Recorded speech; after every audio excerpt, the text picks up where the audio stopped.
The rusty winds of Eryx swept across the atmospheric tombstones, carrying with them the fine sand that seemed to erode everything on this forsaken desert planet.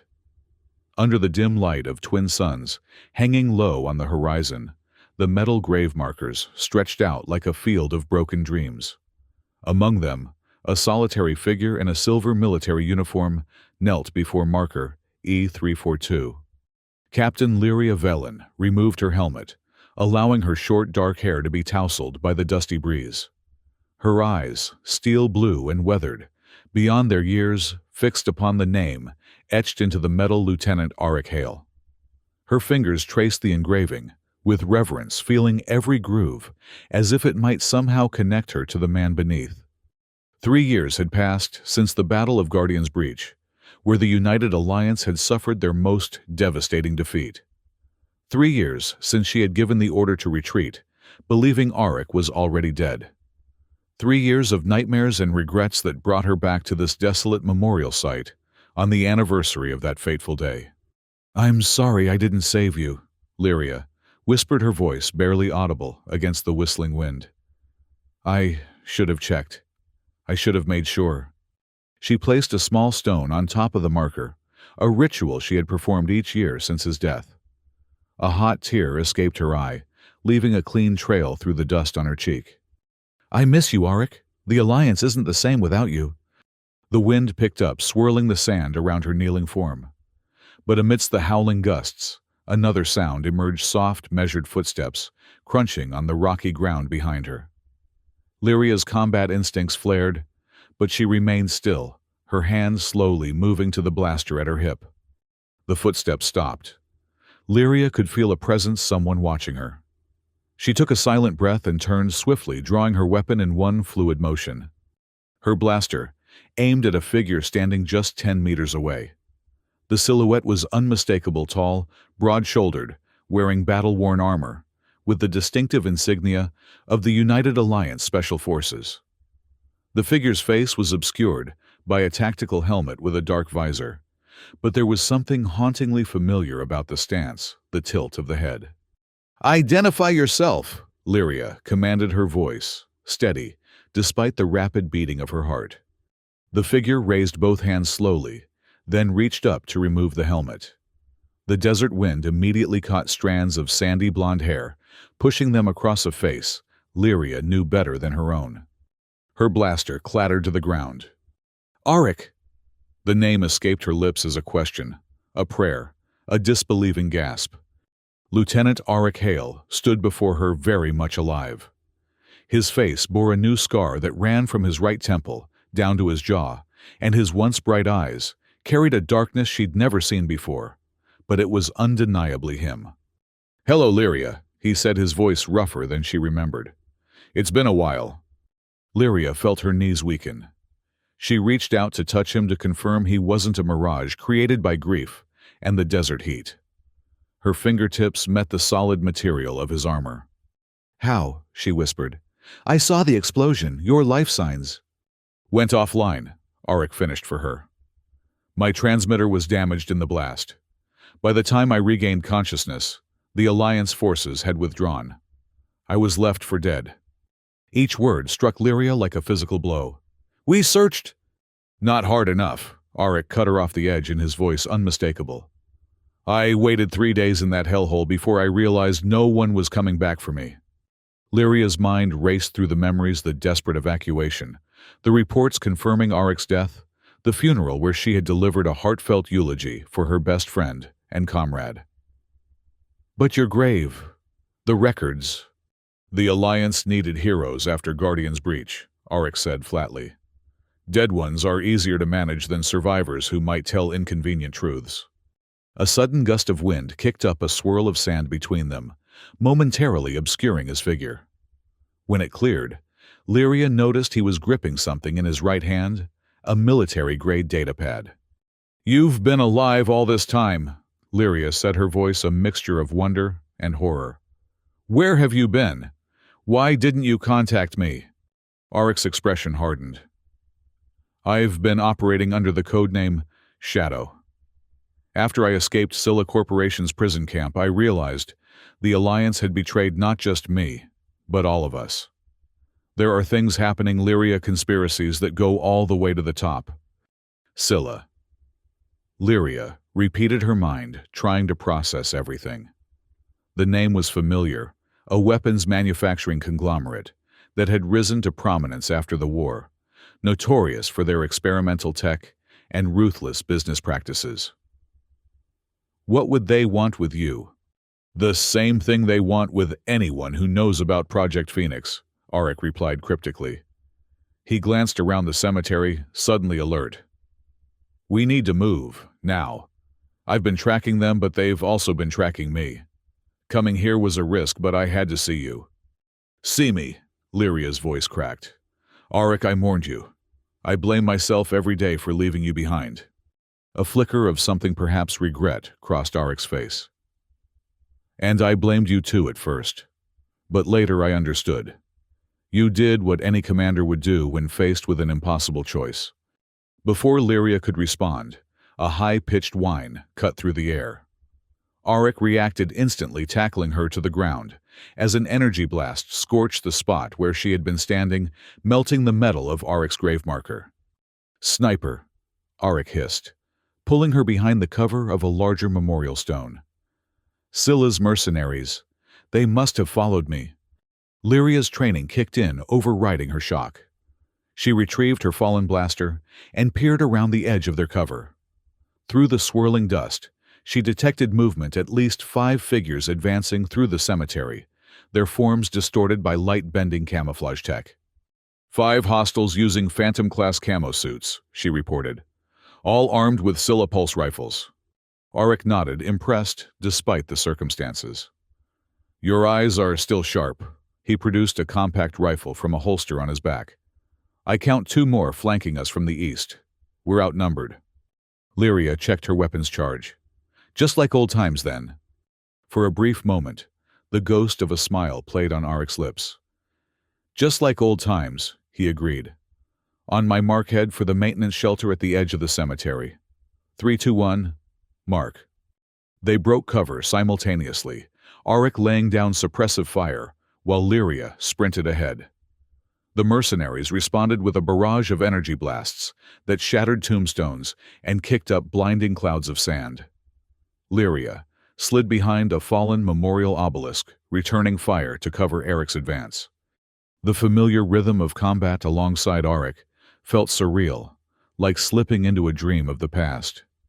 Their movements were synchronized, anticipating each other's strategies without need for communication, a dance they had perfected through countless missions together. As Auric reached her position, a blast hit the ground beside them, showering them with molten rock. Lyria winced as a shard grazed her cheek, leaving a thin line of blood. You're hit, Auric said, his voice tight with concern.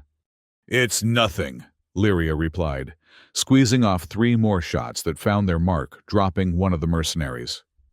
We need to move before they surround us. They continued their fighting retreat toward the small, dome-shaped shelter that served as a maintenance station for the cemetery's atmospheric processors. The sandstorm was intensifying, reducing visibility, and causing even the mercenaries' advanced targeting systems to falter. Reaching the shelter, Auric overrode the security lock with practiced ease, while Lyria provided cover. Once inside, they sealed the door just as the storm reached its full intensity, battering the metal structure with a deafening roar. The shelter was cramped and dimly lit by emergency power cells.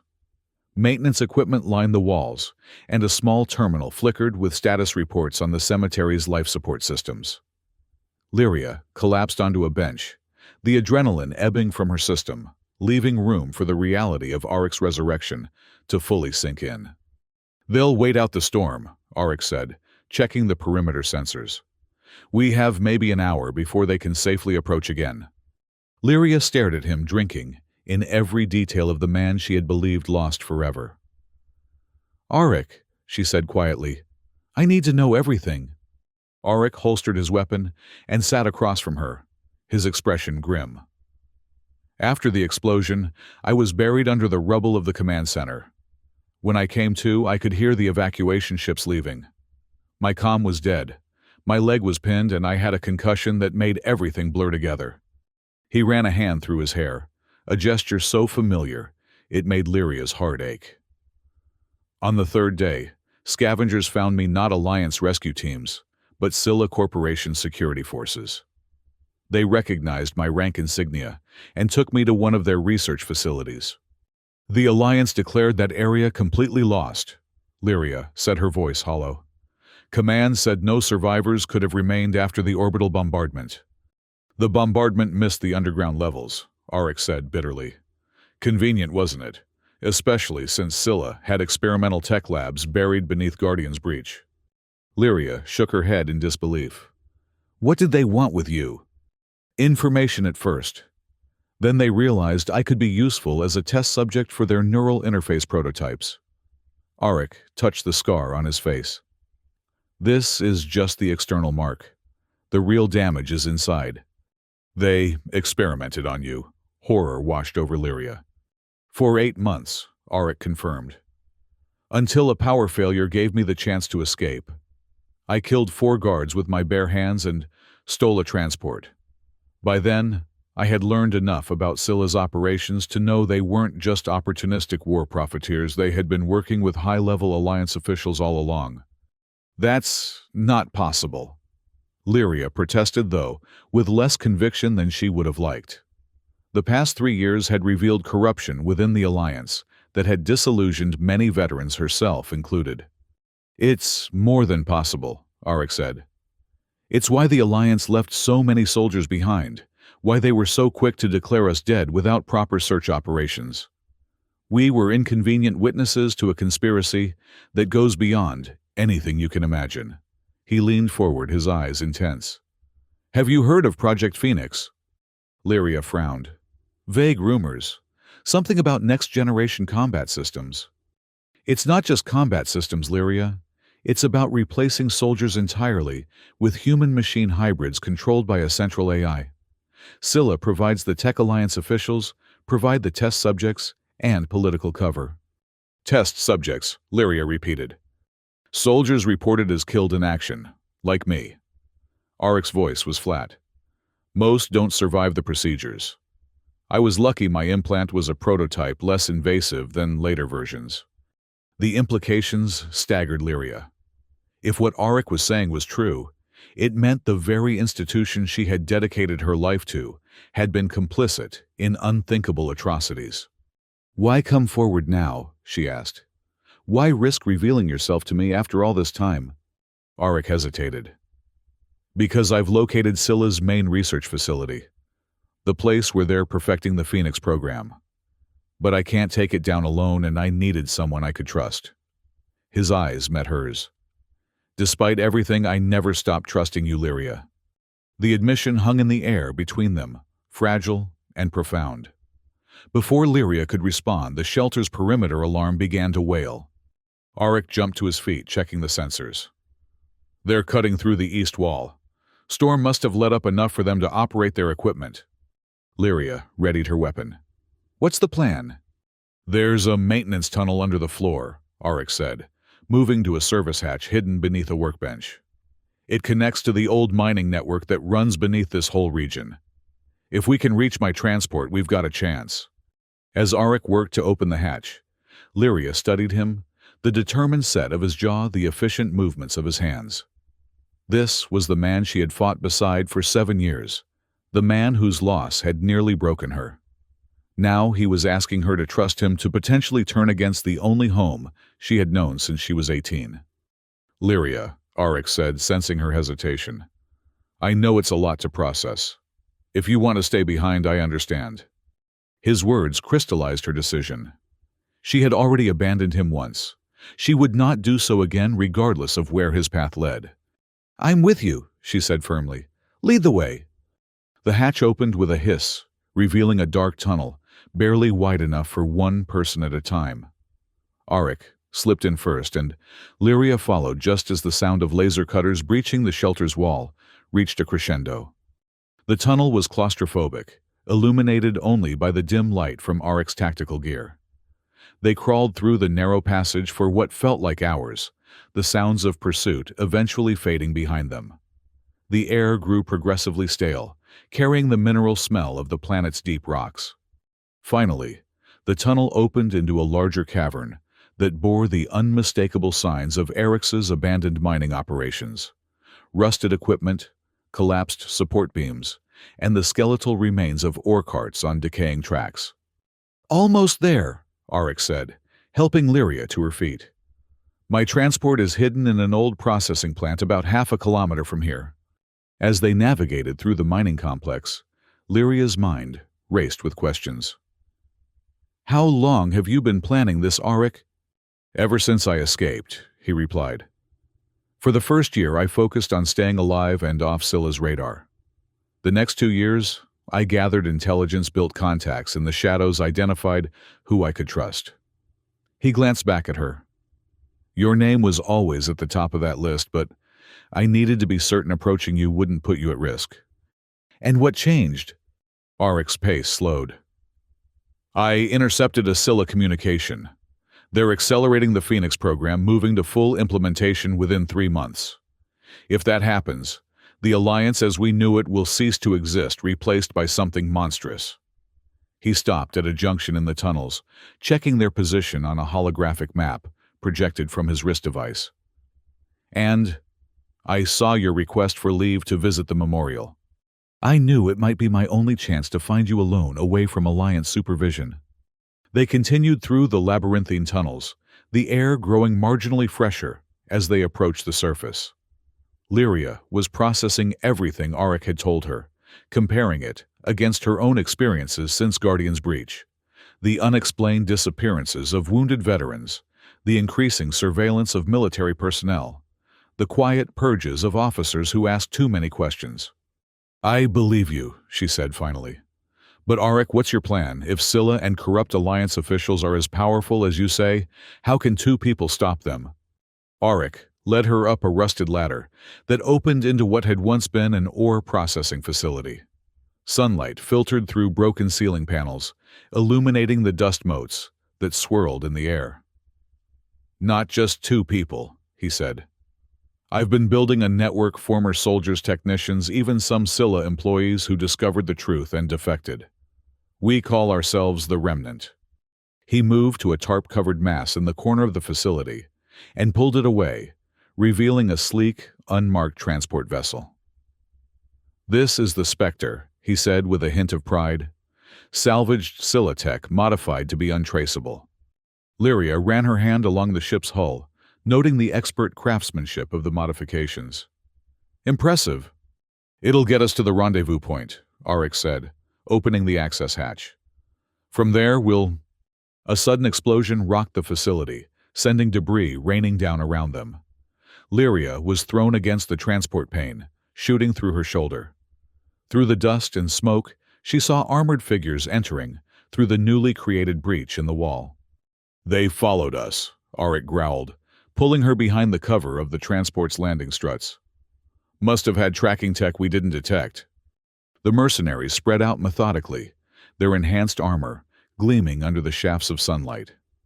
At their center stood a figure taller than the rest, wearing a commander's armor, with Scylla's logo prominently displayed, a stylized serpent coiled around a sword. "Lieutenant Hale," the commander called out, his voice amplified and distorted by his helmet. "You've led us on quite a chase. It's time to come home." Arik tensed beside Lyria, his hand gripping his weapon so tightly, his knuckles whitened. "That's Vex," he whispered. "Scylla's head of security. He oversaw my integration." Lyria could feel the rage emanating from Arik, a dark current that threatened to pull him under. She placed a hand on his arm.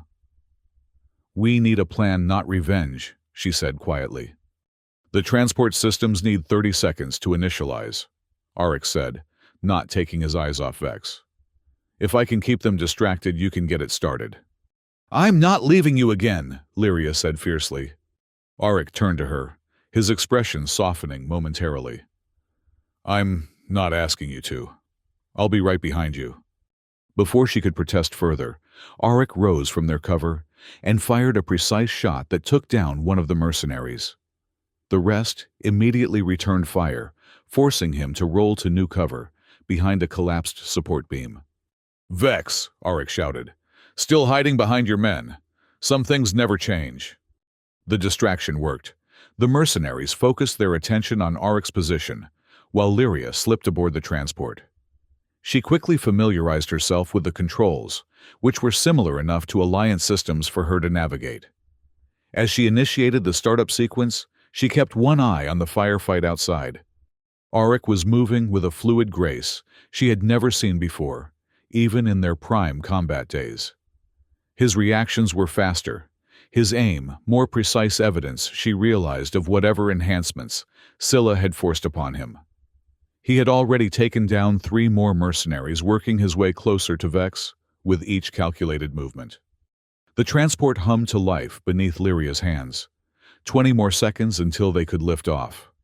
She turned to the weapons controls, targeting the mercenaries closest to Auric and releasing a barrage that scattered them, creating a path for him to retreat to the ship. "Auric," she called through the open hatch. "We're good to go." But Auric wasn't retreating. He had broken through the mercenaries' line and was engaging Vex directly in close combat. The Scylla commander had drawn an energy blade, its crackling edge slicing the air as Auric dodged and countered with his own combat knife. Lyria cursed under her breath. The personal vendetta she feared was playing out before her eyes. She couldn't take off without him, but every second they remained grounded increased the danger. Making a split-second decision, she locked the transport systems on standby and grabbed a pulse rifle from the weapons locker. She positioned herself at the hatch, providing cover fire that kept the remaining mercenaries at bay, while Auric and Vex continued their deadly dance. The 2 combatants were evenly matched, Vex with his superior armor and energy blade, Auric with his enhanced reflexes and burning determination. They circled each other in the dust-filled light, each looking for an opening, a moment of weakness. "You're just delaying the inevitable hail," Vex taunted, his amplified voice echoing through the facility. "The Phoenix program continues with or without you. Your friend Captain Velen would make an excellent replacement subject." Something dark flashed across Auric's face, a primal protective instinct that momentarily overtook his calculated combat stance. It was the opening Vex had been waiting for. The commander lunged forward, his energy blade aimed at Auric's heart. But Vex had made a critical error. He assumed Auric's reaction was driven by fear rather than tactical thinking. At the last possible moment, Auric sidestepped the thrust, grabbed Vex's extended arm, and drove his combat knife into a vulnerable joint in the commander's armor.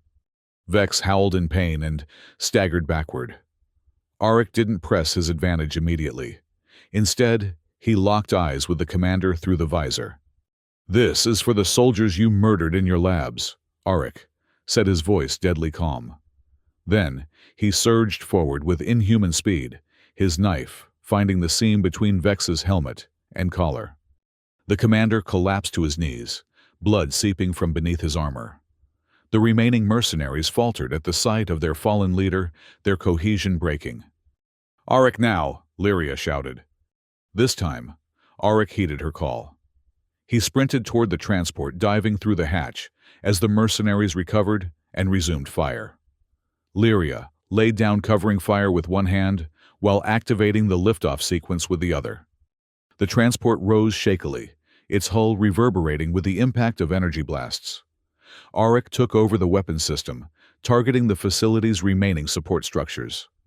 The ancient beams gave way under the barrage, bringing down large sections of the ceiling on the mercenaries below. As they soared through the broken roof and into Erix's hazy atmosphere, Lyria finally allowed herself to breathe. She glanced at Auric, who was intently focused on the navigation console, plotting their escape vector. "That was too close," she said. Auric nodded grimly. "Vex won't be following us anymore, but Scylla has resources everywhere. They'll send others." "Where are we headed?" "An old Alliance listening post in the Karst Mountains," Auric replied. "It was abandoned after the war, but the Remnant has repurposed it as a base. We should be safe there until we can plan our next move." Lyria set the transport on autopilot and turned to fully face Auric.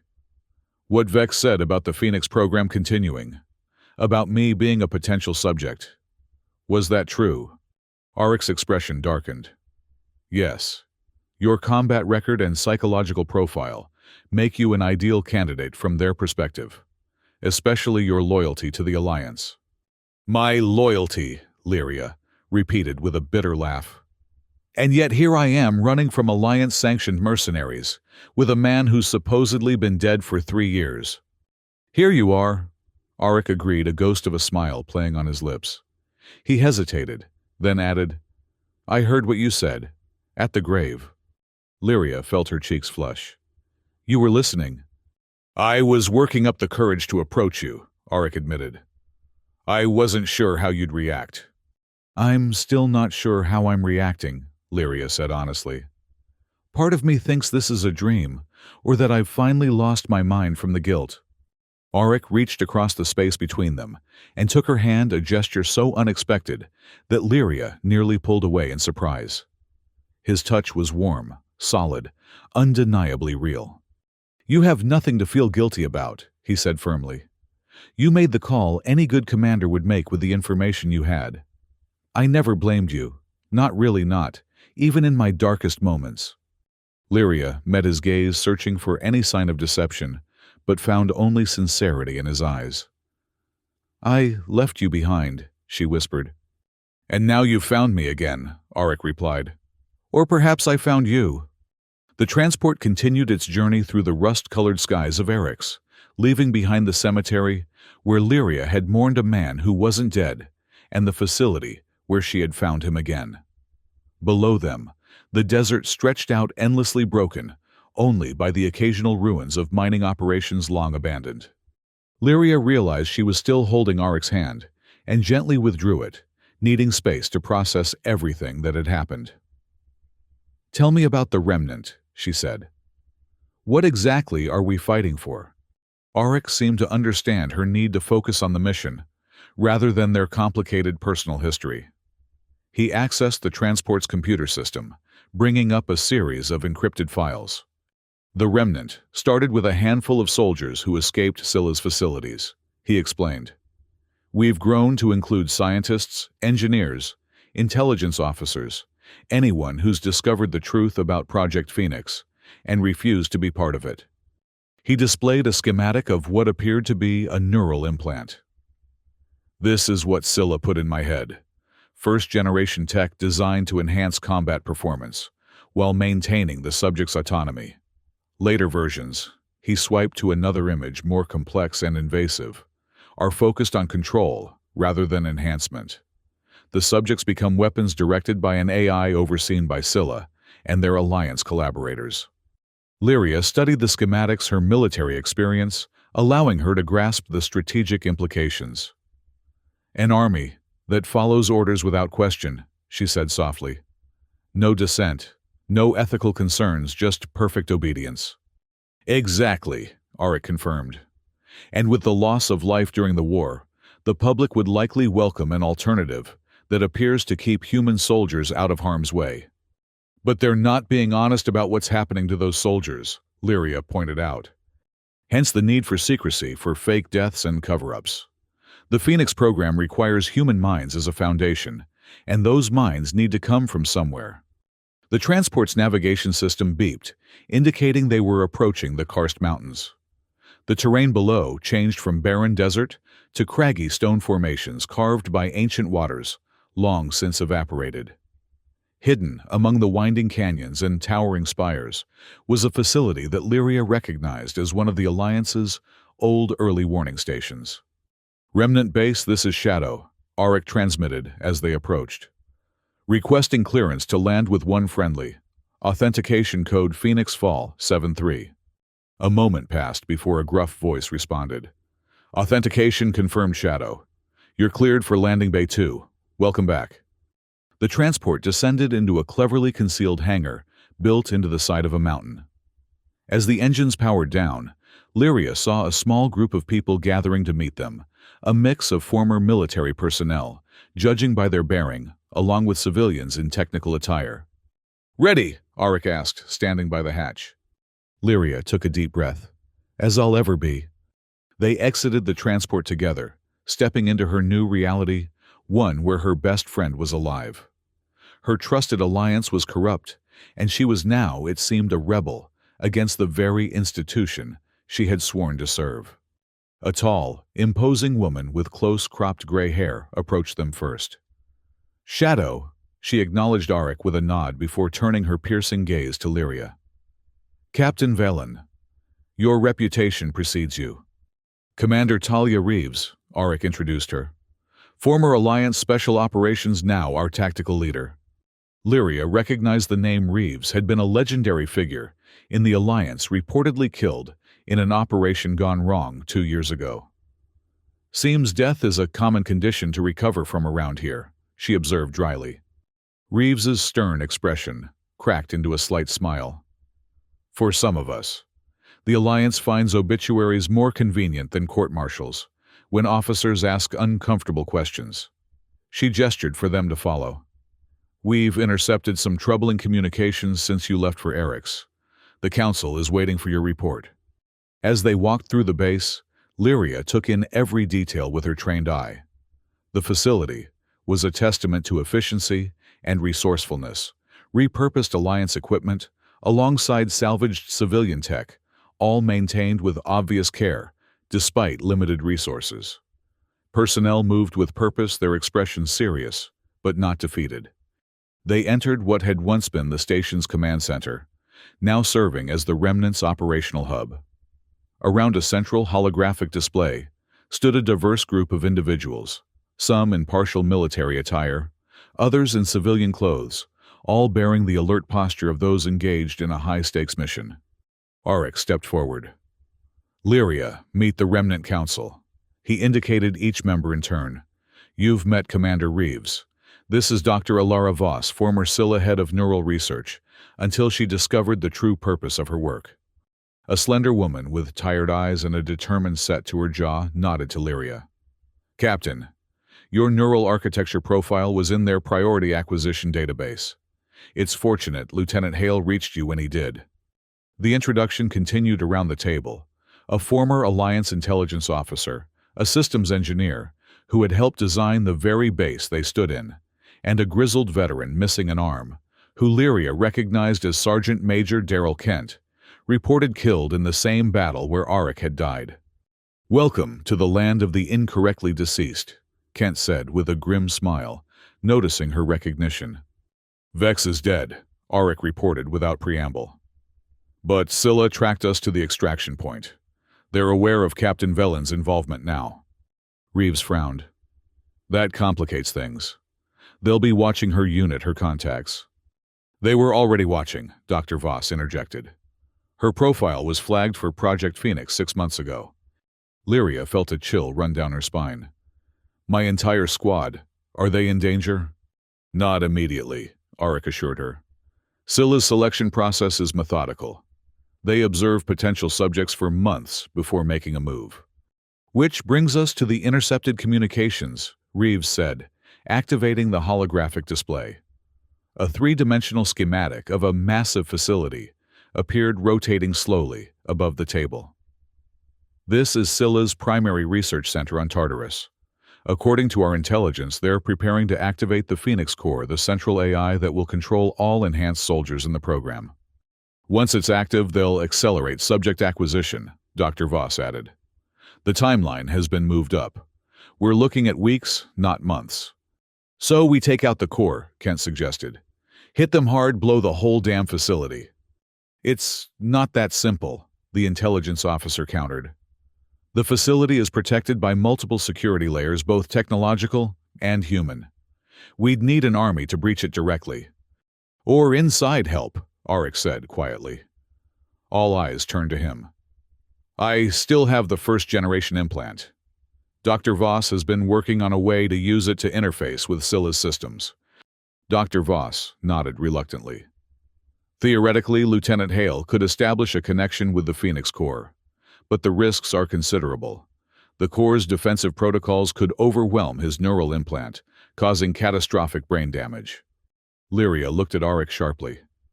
"You're volunteering to essentially hack into their system with your brain. That's suicide." "It's our best option," Auric insisted. I've already been compromised by their tech. Better me than risking someone else. We're still developing the interface, Dr. Voss said. But yes, that's the plan. Lieutenant Hale would need to physically access a terminal within the Central Research Wing, accompanied by a small team for protection and extraction. Lyria felt a rising sense of dread. They were talking about sending Auric back into the very heart of the organization that had imprisoned and experimented on him with a plan that could kill him, even if everything went perfectly. There has to be another way, she insisted. We've explored every alternative, Reeves said firmly. This is our best chance to stop Phoenix before it becomes unstoppable. The council began discussing the details of the infiltration security rotations, access points, contingency plans. Lyria listened with the part of her mind trained for tactical assessment, while another part struggled with the personal implications. She had just found Auric again, only to face losing him to an even more terrible fate than she had imagined the first time. When the meeting adjourned, Auric led her through the facility to a small room that had been assigned to her. It's not much, he apologized, but it's secure. The space was Spartan. A narrow bed, a desk with a computer terminal, and a small washroom. Still, it was more privacy than military quarters typically afforded. You should rest, Auric suggested. You've had a lot to process today. Lyria turned to face him, unable to contain her concerns any longer. This plan is reckless. You're still recovering from what they did to you, and now you want to let them into your mind again. Not them, Auric corrected. Dr. Voss. She's the best in her field, and she defected because she couldn't stomach what Scylla was doing. And if something goes wrong, if this Phoenix Corps takes control of you instead, Auric's expression hardened. Then you'll do what needs to be done. That's why I want you on the infiltration team. The implication hit Lyria like a physical blow. You want me to kill you if you're compromised. I want you to make sure I don't become what I've been fighting against, Auric said quietly. There's no one else I trust with that responsibility. Lyria sank onto the edge of the bed, suddenly exhausted beyond measure. When I knelt at your grave today, I thought the worst pain was believing I'd failed to save you. I was wrong. This is worse, knowing I might have to be the one to end your life. Auric sat beside her close enough that she could feel the warmth radiating from him, yet maintaining a respectful distance. I'm sorry to ask this of you. If there was any other way— There is, Lyria insisted. Let me be the one to interface with the Corps. Absolutely not, Auric said immediately. You don't have an implant. They'd have to install one first, and the process alone could kill you. So could your plan, Lyria countered. It's different. My neural pathways have already adapted to the technology. I have a fighting chance. Auric ran a hand through his hair in frustration. Lyria, please. I've spent 3 years preparing for this. Don't ask me to watch you take my place. The raw emotion in his voice silenced her arguments. She recognized the same protective instinct that had always defined their relationship, each willing to sacrifice for the other, neither willing to accept the other's sacrifice. We'll find a third option, she said finally. One that doesn't require either of us to die.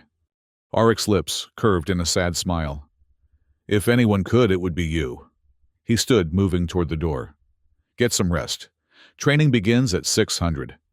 After he left, Lyria lay back on the bed staring at the ceiling. Her mind raced with everything she had learned, everything she had seen. The alliance she had dedicated her life to was corrupted at its highest levels. Her best friend, whom she had mourned for 3 years, was alive, but forever changed by technology she barely understood. And now, she was part of a desperate plan to stop a program that threatened to turn soldiers into mindless weapons. Sleep seemed impossible, yet exhaustion eventually claimed her, pulling her into dreams, filled with graves that opened and closed with Auric's face, transforming into something mechanical and inhuman, with her own hands covered in blood she couldn't wash away. She awoke to a soft chime from the room's computer terminal. The display showed it was 5:30 minutes before the training Auric had mentioned. Lyria rose, splashed water on her face, and changed into the spare combat fatigues that had been left for her. When she emerged from her quarters, she found Merrick, a young corporal, who served as the base's medical support, waiting to escort her to the training area. Captain Villan, he greeted her respectfully. Lieutenant Hale asked me to show you around the facility. Thank you, Corporal, Lyria replied, falling into step beside him. How long have you been with the Remnant? 8 months, ma'am, Merrick answered. I was part of the medical team at Alliance Central Hospital. Started noticing wounded soldiers disappearing from my ward in the middle of the night. When I asked questions, my supervisor warned me to mind my own business. A week later, I found my own name on a transfer list to a Scylla Research Partnership facility. So you ran, Lyria surmised. Merrick nodded. Commander Reeves had contacts in the hospital. She helped me disappear before they could take me. As they walked, Merrick pointed out the various sections of the base, the medical bay where he worked, the communications center, the armory, and the engineering labs where Dr. Voss and her team developed countermeasures to Scylla's technology. And here's the training center, Merrick announced, as they arrived at a large open space that had once been the station's vehicle bay. It had been converted into a combat simulation area, with modular walls creating a maze-like environment and targeting drones hovering near the ceiling. Auric was already there, along with Kent, and a handful of other operatives. He was demonstrating a close-quarters combat technique, his movements precise and controlled. Morning, he greeted Lyria without breaking his rhythm. We're running infiltration drills today. The layout approximates Scylla's research wing based on the schematics Dr. Voss provided. For the next several hours, Lyria trained alongside the Remnant's combat team. Despite the years apart, she and Auric fell back into their old pattern of cooperation, anticipating each other's moves, covering each other's blind spots, communicating with a shorthand they had developed through countless missions together. But there were differences too. Auric's enhanced reflexes and strength gave him capabilities beyond what she remembered. He moved faster, reacted more quickly, processed tactical information with uncanny speed. It was both impressive and unsettling to witness. During a brief break, Lyria approached Kent, who was adjusting his prosthetic arm. Sergeant Major, she acknowledged him. I remember your service record. 20 years with the Alliance Special Forces. I thought you died at Guardian's Breach. Kent laughed dryly. Not for lack of trying on Scylla's part. They picked me up same as Hale, but I wasn't as valuable to them. Just a grunt, not an officer with tactical data they wanted. When their first round of experiments failed, they dumped me in a disposal unit. Lucky for me, their idea of disposal wasn't thorough enough. And you joined the Remnant. After Hale found me half dead in a waste processing facility, yeah. Kent flexed his mechanical fingers. Been helping train our people ever since. Can't fight on the front lines anymore, but I can make sure those who do have a chance at coming back. Lyria nodded, understanding the veteran's determination. What do you think of this plan, the neural interface with the Phoenix core? Kent's expression grew serious.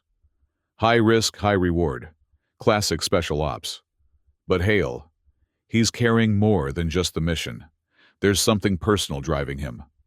Revenge for what they did to him, Lyria suggested. That's part of it, Kent agreed. But there's more.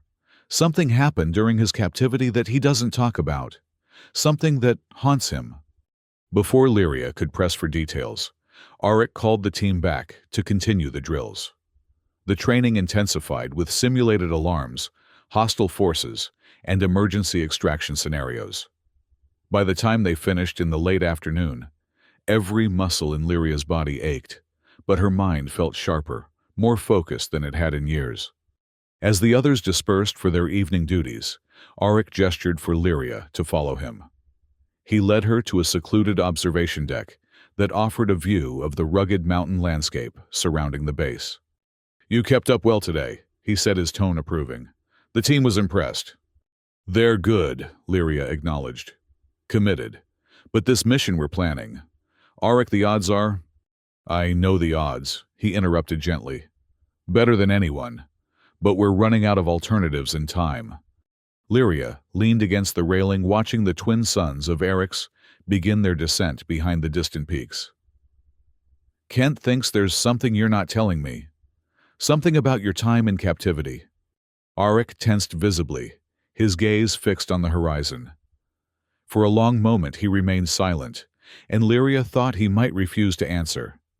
Then he sighed his shoulders, slumping slightly. They didn't just experiment on me, he said, his voice low. I was conscious for most of it, aware enough to see the others brought in. Alliance soldiers, civilians who asked too many questions, anyone Scylla deemed expendable. He closed his eyes briefly. I watched them die, Lyria. Dozens of them, each failure teaching Scylla how to refine their process for the next subject. Horror washed over Lyria. Arik, I'm so sorry. There was one, a young lieutenant fresh from the academy. They put her in the cell next to mine. Tanis was her name.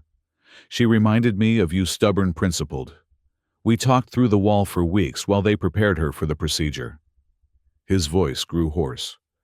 When they took her for implantation, she looked at me through the barrier, asked me to remember her name to make sure someone knew she existed. Did she survive? Lyria asked, though she already knew the answer. Arik shook his head. The implant caused a massive cerebral hemorrhage. I heard her screams for 3 minutes, and 7 seconds before they stopped. His hand unconsciously moved to the scar on his face. That night, I promised myself that if I ever escaped, I would burn Scylla to the ground and make sure everyone knew the names of those they sacrificed. The raw pain in his voice pierced Lyria's heart. She reached out, taking his hand in hers. So this isn't just about stopping Project Phoenix. It's about justice for the ones who didn't escape. Justice, vengeance, the line blurs sometimes, Arik admitted. But yes, that's why I have to be the one to interface with the core. I owe it to them. Lyria understood then, in a way she hadn't, before the depth of Arik's determination. This wasn't simply a tactical mission, or even personal revenge. It was a sacred obligation to those who had suffered and died, while he watched powerless to help them. Then we'll do it together, she said firmly. Your mission is my mission now, but Arik promised me one thing. He turned to face her fully. What? Promise me you're coming back. No heroic sacrifices, no staying behind to ensure the mission's success. We both walk out or neither of us does. A complex mix of emotions crossed Arik's face, surprised gratitude, and something deeper that Lyria wasn't ready to name. I promise to try, he said finally. That's the best I can do. It wasn't the absolute assurance she wanted, but Lyria recognized it was the most honest answer he could give. She nodded, accepting the compromise. They stood together in companionable silence, watching the light fade from the sky. The desert planet's atmosphere created a spectacular sunset, with bands of crimson and gold stretching across the darkening blue. For a moment, they were just Lyria and Arik again, two friends sharing a peaceful interlude in the midst of war, as they had done countless times before Guardian's breach changed everything. The moment was broken by an urgent call over the base's communication system. Lieutenant Hale and Captain Velen to the command center. Priority alert. They exchanged a glance and hurried back through the facility, arriving at the command center, to find the council already assembled around the holographic display. Commander Reeves' expression was grim. Our intelligence network intercepted this transmission 30 minutes ago, she said, without preamble, activating the display. A series of encrypted data packets appeared, accompanied by a translation. Scylla has moved up the Phoenix Core activation. They're initiating the sequence in 72 hours. 3 days. Arik's voice was sharp with disbelief. That's not possible. The preparation protocols alone take a week. They're bypassing standard procedures, Dr. Voss explained, her face pale. They're willing to accept a higher failure risk to accelerate the timeline. Why the sudden urgency? Lyria asked. The intelligence officer stepped forward. We believe it's because of Vex's death. His successor, Director Marlowe, is more aggressive, less cautious. And with Captain Valen's disappearance, they know we're planning something. So our window is closing, Arik concluded. We need to move now, before the core is fully operational. Reeves nodded. The infiltration team will deploy in 24 hours. That gives us time for final preparations and to insert our advanced scouts. The neural interface, Arik looked to Dr. Voss. It's ready, she confirmed reluctantly.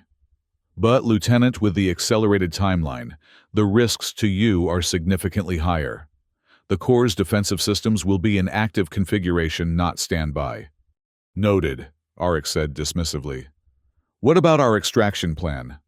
As the council discussed logistics, Lyria studied the facility schematics more carefully. Something about the layout nagged at her tactical instincts. This secondary maintenance access, she interrupted, pointing to a narrow passage. It runs directly beneath the central research wing. Reeves looked surprised. Yes, but it's heavily monitored. Scylla uses it for hazardous material transport, which means it's designed to contain potential containment breaches. Lyria continued the plan forming in her mind. If we could trigger an environmental alert radiation biohazard, anything that would activate the automated lockdown procedures, we could force an evacuation of non-essential personnel. Arik finished, immediately grasping her strategy, reducing the number of hostiles we'd face. And if we timed it right, Kent added, the emergency protocols would temporarily reroute power from secondary systems, including some security measures. The council exchanged looks of cautious optimism. It wasn't a guaranteed success, but it improved their odds. Captain Velen, incorporate this approach into the final operation plan, Reeves ordered. Everyone else, complete your preparations. We deploy at Aero 800 tomorrow. As the meeting dispersed, Dr. Voss approached Lyria and Arik. Lieutenant, I need to calibrate the neural interface. It will take several hours, and you'll need rest afterward. Arik nodded. I'll report to your lab immediately. And Captain, Dr. Voss added, I could use your assistance. There are aspects of the lieutenant's neural patterns that might respond better with a familiar presence. Lyria agreed, though the thought of watching Arik subjected to more neural manipulation made her stomach churn. Together, they followed Dr. Voss to her laboratory, a sterile, carefully organized space filled with equipment salvaged from various Alliance and civilian sources. Please sit here, Dr. Voss instructed Arik, indicating a reclined chair surrounded by scanning equipment. As he settled into position, she turned to Lyria. Captain, I should warn you this process can appear distressing. The lieutenant will remain conscious throughout, but there may be moments of discomfort as we calibrate the interface with his implant. I've seen worse, Lyria said, though her tight expression suggested otherwise. Dr. Voss began the calibration, attaching neural sensors to Arik's temples and the base of his skull, where his implant was integrated with his nervous system. Holographic displays sprang to life around them, showing complex neural activity patterns and the architecture of the Scylla implant. The first-generation implant was designed primarily for enhancement, not control, Dr. Voss explained as she worked. That's what makes this possible. Lieutenant Hale has maintained his autonomy despite the technology, which gives us a foundation to build upon. Arik's eyes remained open, fixed on Lyria, as the doctor manipulated the calibration controls. Occasionally he winced, or his body tensed, but he made no sound of complaint. What exactly will the interface allow him to do? Lyria asked, needing to understand the process that would put Arik at such risk. In simple terms, it will create a direct neural pathway between his implant and the Phoenix core, Dr. Voss replied. Once connected, he can upload a virus. I've created a cascade failure protocol that will corrupt the core's operating system beyond recovery. And the danger? Dr. Voss hesitated. The core is designed to assimilate and control neural networks, including those of implanted subjects. It will recognize Lieutenant Hale as an unauthorized access point and attempt to overcome his natural neural defenses. If his mind can't withstand the assault long enough to upload the virus, I'll become part of the system, Arik finished for her, his voice steady despite the implication. Another node in the Phoenix network. Lyria felt a chill run down her spine. And if that happens, Then the lieutenant's consciousness would effectively cease to exist, Dr. Voss said quietly. His body might continue to function, but the person you know would be gone. The stark reality of what Auric was risking hung heavy in the air. This wasn't just a dangerous mission, it was the potential sacrifice of his very self, his identity, everything that made him who he was. There must be a way to protect him better, Lyria insisted. Some kind of firewall or buffer. I've implemented every safeguard possible, Dr. Voss assured her. But ultimately it will come down to Lieutenant Hale's mental resilience and the speed with which he can upload the virus. The calibration continued for hours with Dr. Voss, making minute adjustments to align Auric's implant with the interface prototype. Throughout the process, Lyria remained at his side, sometimes holding his hand when the discomfort was evident in his expressions, sometimes simply being a steady presence he could focus on. Finally, Dr. Voss stepped back from the equipment. We're done. The interface is calibrated as optimally as possible given our constraints. Auric sat up slowly, removing the sensors from his skin. How long will I have once I'm connected to the core? Approximately 90 seconds before the defensive protocols overwhelm your natural neural barriers, Dr. Voss replied. The virus upload requires 63 seconds with a stable connection. That doesn't leave much margin for error, Lyria observed grimly. No, it doesn't, Dr. Voss agreed. Which is why the team's primary objective must be to secure the access terminal and maintain Lieutenant Hale's physical safety during the process. Any disruption, physical trauma, electromagnetic interference could compromise the entire operation. We'll get him in and out, Lyria promised, the weight of responsibility settling over her like a physical burden. After receiving final instructions from Dr. Voss, they left the laboratory. Auric moved carefully, like someone nursing a significant headache, but too proud to complain. You should rest, Lyria said as they walked back toward the residential section of the base. I will, Auric assured her. But first, there's something I need to show you. He led her to his quarters, a space similar to hers, but personalized with small touches that spoke of longer habitation. From a secure compartment near his bed, he retrieved a small metal case which he opened to reveal a data crystal, glowing with a soft blue light. This contains everything I've learned about Scylla the Phoenix program and the Alliance officials involved, he explained. Names, dates, evidence of their crimes. If something happens to me tomorrow, I need to know this information will reach the right people. Lyria understood what he was asking. Insurance, she said softly. Justice, Auric corrected. For Tanis, for all the others whose names I promise to remember. If I don't make it back. You will, Lyria interrupted fiercely. If I don't, Auric continued calmly, this has to survive. Commander Reeves has a copy, but I want you to have one too. There are still good people in the Alliance people who would act if they knew the truth. Lyria accepted the crystal, recognizing the sacred trust he was placing in her. I'll make sure it gets to them, she promised, but only if I have to, because we're both walking out of there tomorrow. Auric's expression softened. Your optimism was always one of your best qualities, Lyria. It's not optimism, she countered. It's determination. I lost you once. I refuse to lose you again. Something shifted in the air between them, a recognition of feelings left unspoken for too long. Auric stepped closer, his hand rising to gently brush a strand of hair from her face. In the holding cells at Scylla's facility, he said quietly, When I thought each day might be my last, I had one regret that burned brighter than all others. Do you know what it was? Lyria shook her head, unable to find her voice. That I never told you the truth. That I let regulations and professional boundaries keep me from saying what I should have said years ago. His eyes held hers with an intensity that took her breath away. I love you, Lyria. I have since our second mission together when you risked court-martial to go back for that civilian family on Asteria. The confession hung in the air between them both, an offering and a potential complication on the eve of their most dangerous mission. Auric, Lyria, began, her voice barely above a whisper. He stepped back, giving her space. You don't need to say anything. I just couldn't face tomorrow without telling you the truth. Whatever happens now, at least that regret is laid to rest. Lyria found herself at a crossroads, cautious professionalism on one side, raw emotional honesty on the other.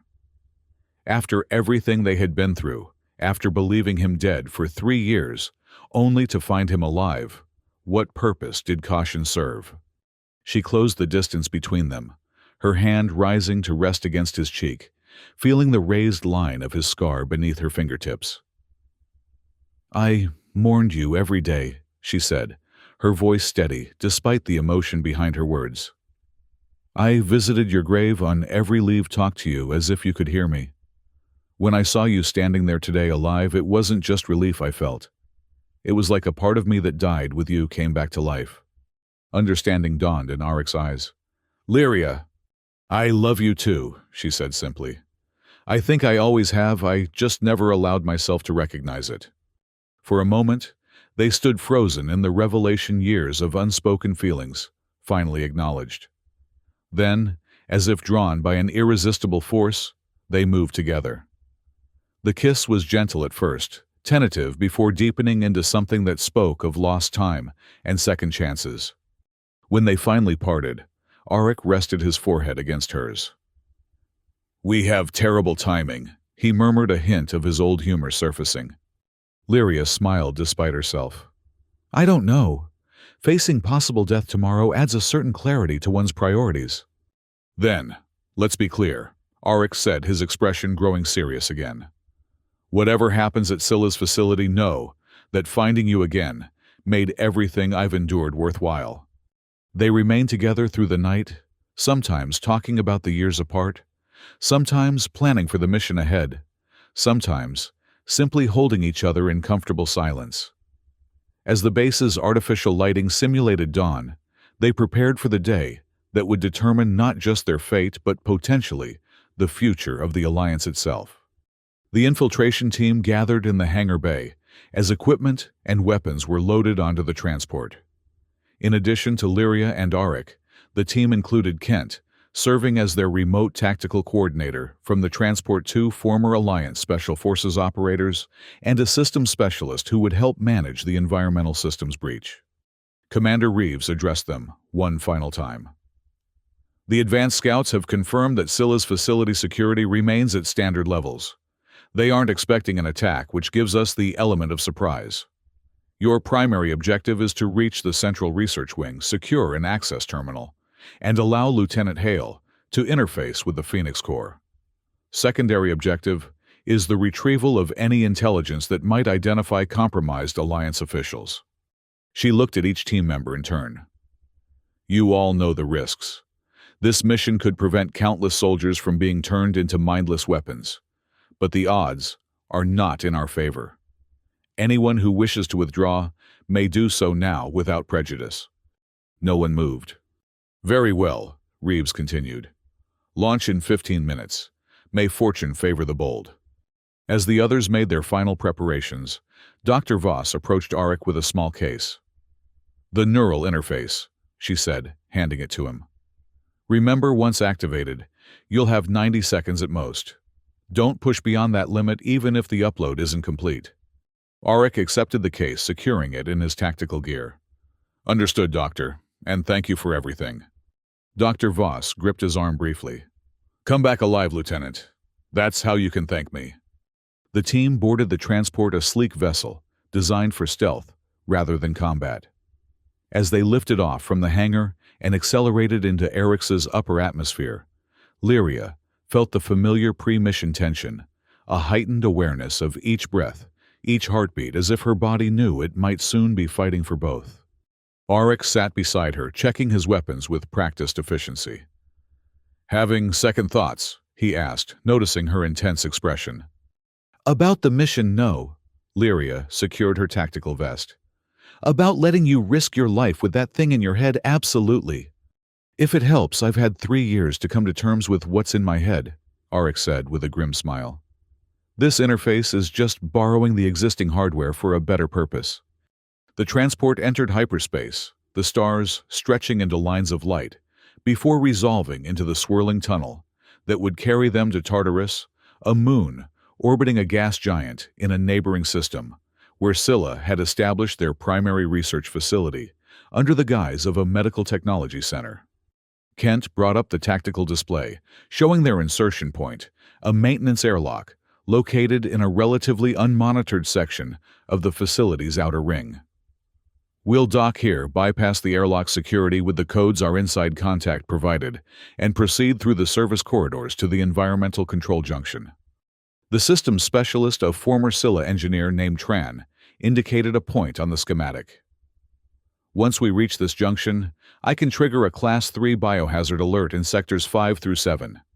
That will force an automated quarantine and evacuation of those areas, drawing security away from our primary target. How long will the diversion last? Lyria asked. 20 minutes before their systems run a full diagnostic and identify the false alarm, Tran replied. After that, they'll be on high alert. So, we have 20 minutes to reach the central research wing, secure an access terminal, complete the upload, and get back to extraction. Lyria summarized. Tight but doable. The transport dropped out of hyperspace, the looming form of Tartarus, filling the viewports. Unlike Eryx's rust-colored desolation, Tartarus was a world of perpetual storms, its atmosphere swirling with dark clouds, illuminated by frequent lightning. The Scylla facility was built into the side of a mountain range, partially sheltered from the worst of the weather. Approaching insertion point, the pilot announced. No sign of detection. Stealth systems functioning optimally. As they descended through the turbulent atmosphere, Lyria caught Arik studying her. What? She asked. Just memorizing, he said quietly, so only she could hear. In case... Don't, she interrupted. No fatalistic thinking. Focus on the mission on coming back. Arik nodded, accepting the gentle rebuke. Yes, Captain. The transport docked with the maintenance airlock, the connection sealed against Tartarus's toxic atmosphere. After confirming that the airlock's security systems had been bypassed according to plan, the team disembarked, leaving Kent aboard to coordinate their movements and prepare for extraction. Moving through the facility's service corridors, they encountered minimal resistance. The occasional maintenance drone or technician easily evaded or neutralized without raising alarms. Tran led them to the environmental control junction, which was secured by standard biometric locks. This will take a minute, Tran murmured, connecting a bypass device to the control panel. The device cycled through potential security credentials, finally finding a match that opened the door. Inside, Tran worked quickly to access the environmental systems. Initiating biohazard protocol in 3-2-1. Throughout the facility, alarms began to wail, accompanied by automated announcements. Attention all personnel. Biohazard detected in sectors 5 through 7. Proceed immediately to designated safe zones. This is not a drill. Repeat, this is not a drill. On their tactical display, they watched as security personnel moved away from the central research wing, responding to the false emergency. Now we move, Lyria ordered, fast and quiet. They proceeded through increasingly secure areas of the facility, their path cleared by the evacuation. As they approached the central research wing, however, they encountered a security checkpoint that remained manned despite the alarm. 2 guards heavy weapons. One of the Special Forces operators reported after a quick reconnaissance. They're not leaving their post. We can't risk an engagement here, Lyria said.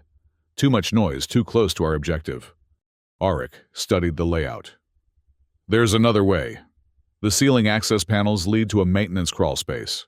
We could bypass the checkpoint entirely. Lyria nodded her approval, and the team carefully removed a ceiling panel in an adjacent corridor. One by one, they climbed into the narrow space above, replacing the panel behind them to avoid detection.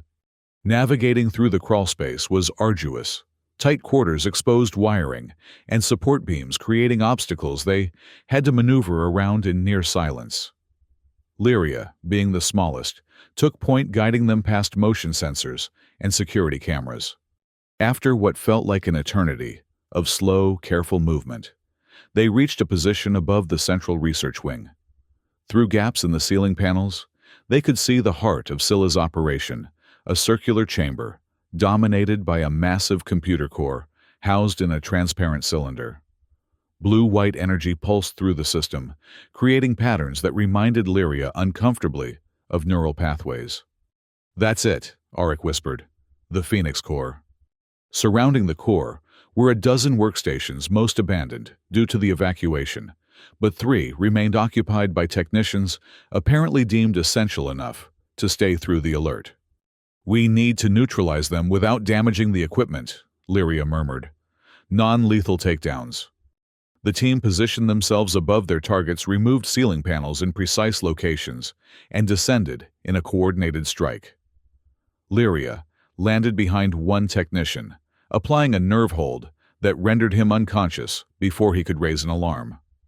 The others were similarly incapacitated within seconds, leaving the team in control of the chamber. "Secure the doors," Lyria ordered as Tran moved to the main workstation. "How much time do we have before the system detects the false alarm?" 12 minutes. Tran reported, fingers flying over the controls. "I'm disabling the internal sensors, so they won't detect our presence immediately afterward."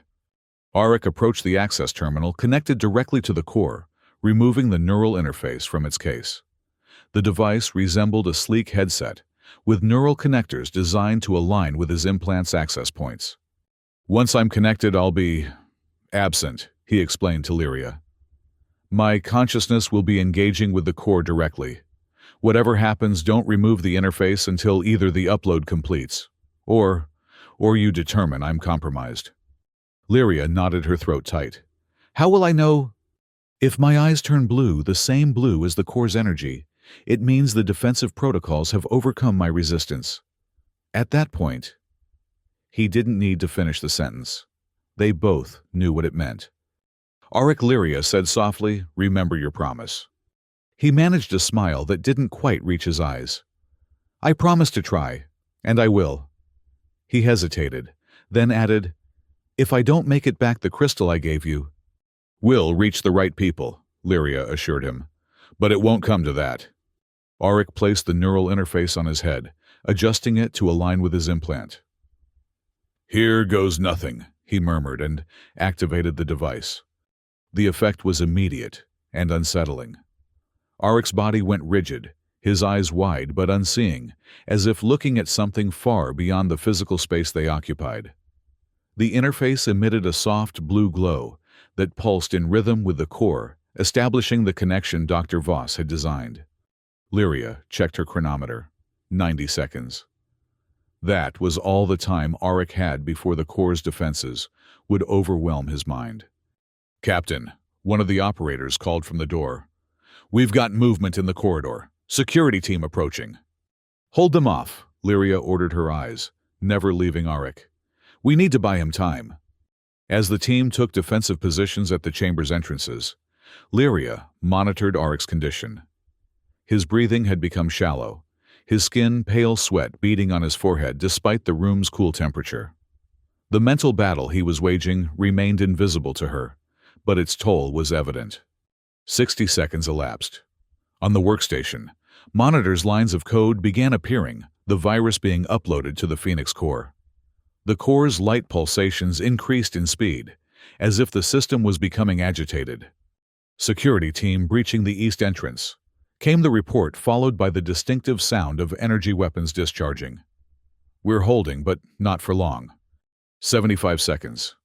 Auric's body began to tremble, fine shivers that ran through his muscles as if he was fighting against some invisible force.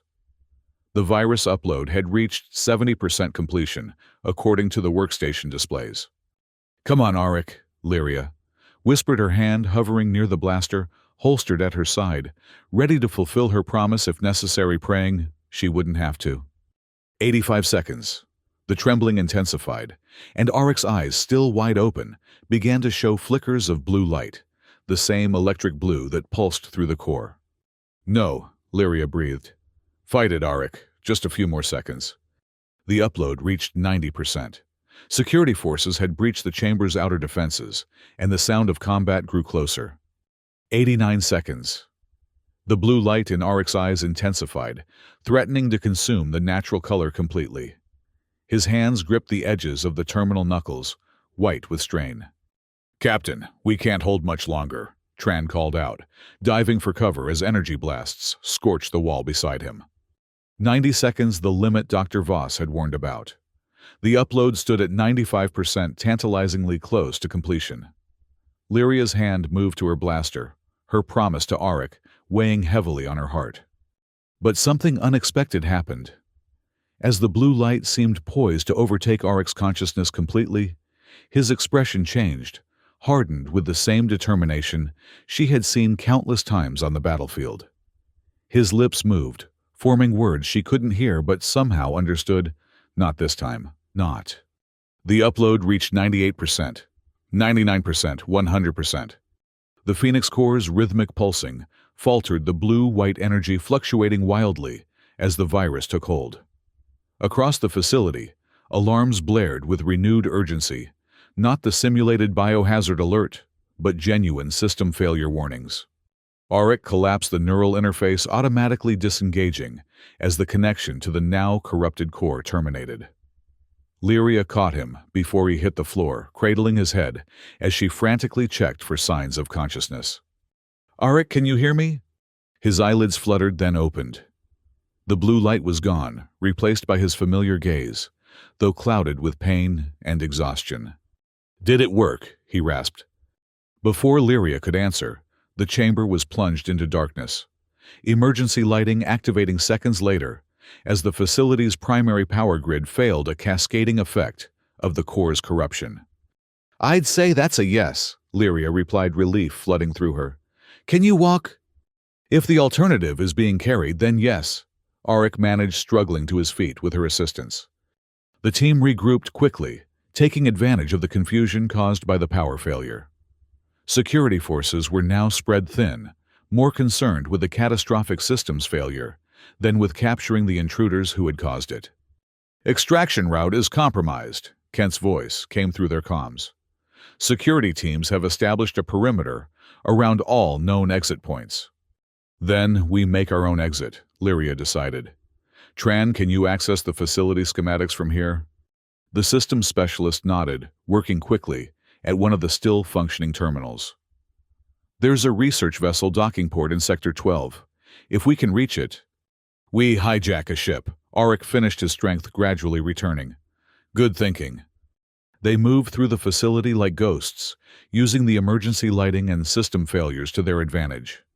The chaos of a full evacuation was now underway, with Scylla personnel focused on saving research data and critical equipment rather than stopping intruders.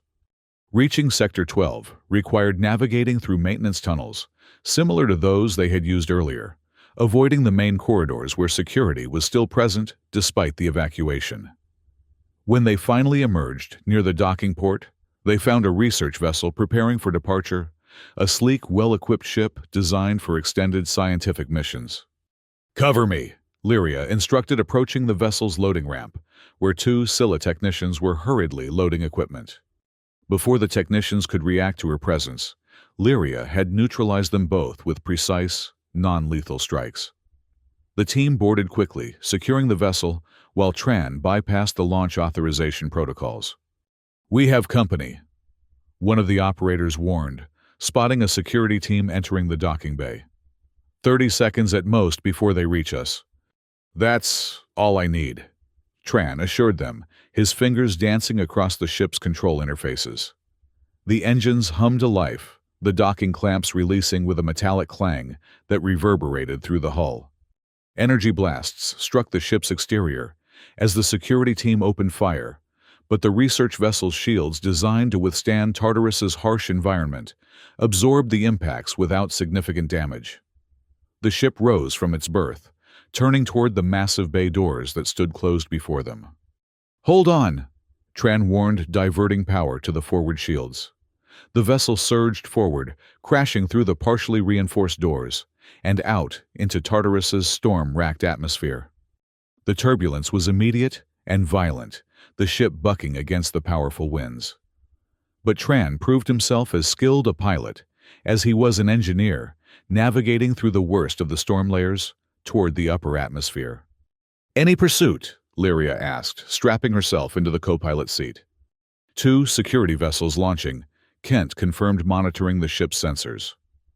But they're 3 minutes behind us. If we can reach hyperspace before they close the gap. Arik, now seated at the tactical station, worked to familiarize himself with the ship's defensive capabilities. This vessel has military-grade shields, he noted with surprise. Not standard for a research ship. Scylla blurs the line between research and warfare, Tran explained grimly. This ship was probably designed to test weapon systems under the guise of atmospheric research. The vessel broke free of Tartarus's atmosphere, accelerating toward the coordinates Kent had entered for their hyperspace jump. Behind them, the pursuing security ships were gaining ground, but not quickly enough to intercept before they could escape. Hyperspace in 5, 4, 3, 2, 1? The stars elongated around them as the ship leaped into hyperspace, leaving Tartarus and the now crippled Phoenix Corps behind. A collective sigh of relief passed through the team, tension draining from bodies that had been poised for combat for hours. Lyria turned to Arik, who looked pale but alert, the ordeal of the neural interface having taken a visible toll. "What happened in there?" she asked quietly. "When you were connected to the core. For a moment I thought we'd lost you."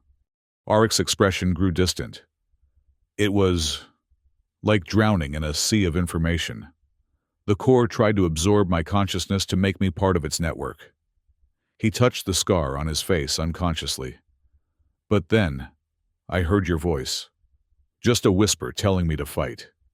And I remembered why I was there for Tanis, for all the others. I couldn't let their sacrifices be for nothing." Lyria placed her hand over his. "You did it. The Phoenix Corps is destroyed." "Wah, one battle won."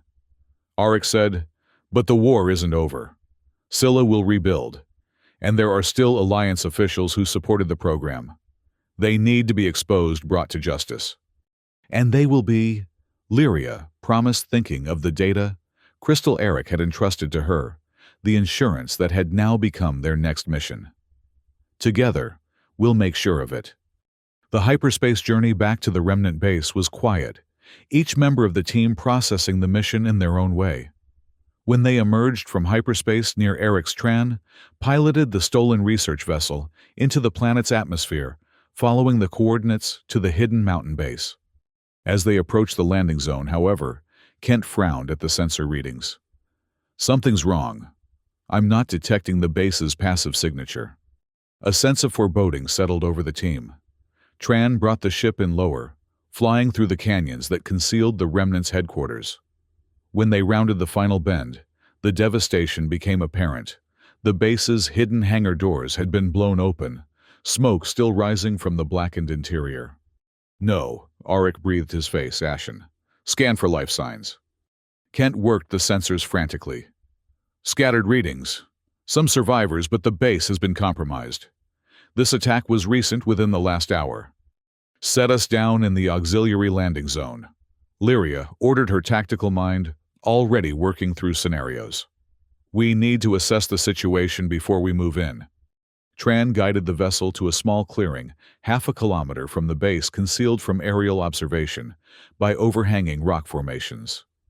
As they disembarked, weapons ready, the acrid smell of weapons fire and burning equipment reached them on the desert wind. Moving cautiously through the familiar terrain, they approached the base from a rarely used maintenance entrance.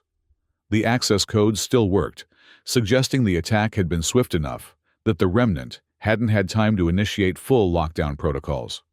Inside the scene was grim signs of a fierce but brief battle, with bodies of both Remnant members and black uniformed attackers lying where they had fallen. The team moved through the corridors, methodically checking for survivors and neutralizing any remaining hostile forces. In the medical bay, they found Dr. Voss tending to the wounded, her own arm hastily bandaged.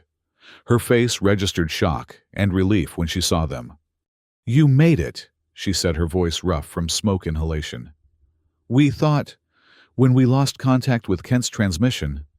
"What happened here?" Lyria asked, helping one of the operators begin treatment for the most seriously wounded. "Scylla," Dr. Voss replied grimly. They must have been tracking us for some time, waiting for the right moment to strike. When most of our combat-capable personnel deployed with your team, they saw their opportunity. Commander Reeves, Auric asked, dreading the answer. Dr. Voss shook her head. Captured, along with our intelligence officer and several others. They took them alive, presumably for interrogation, about the location of other remnant cells. The implications were dire. If Scylla broke the captured remnant members, the entire resistance network could be compromised. And Commander Reeves carried one of only 2 copies of the evidence against corrupt Alliance officials, the other being the crystal Eric had given to Lyria. Where would they take them? Lyria asked, her decision already made. Scylla has a black site on Nexus Prime, Dr. Voss answered. It's where they conduct their most sensitive interrogations away from any Alliance oversight. Auric exchanged a look with Lyria, understanding passing between them without words.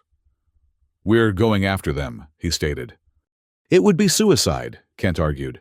Nexus Prime is a fortress world. The security is formidable, but not impenetrable. Auric cut him off. And if we don't try, everything we've accomplished will be for nothing. The evidence Reeves carries is our only chance to expose the truth about Project Phoenix and the officials who supported it. Lyria nodded her agreement. We owe it to everyone who sacrificed to get us this far.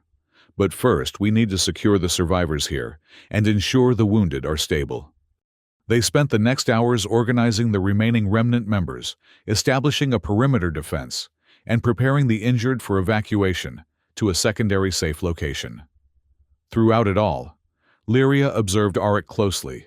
He was pushing himself beyond exhaustion, the effects of the neural interface still evident in the occasional tremor of his hands. The moments when his focus seemed to drift.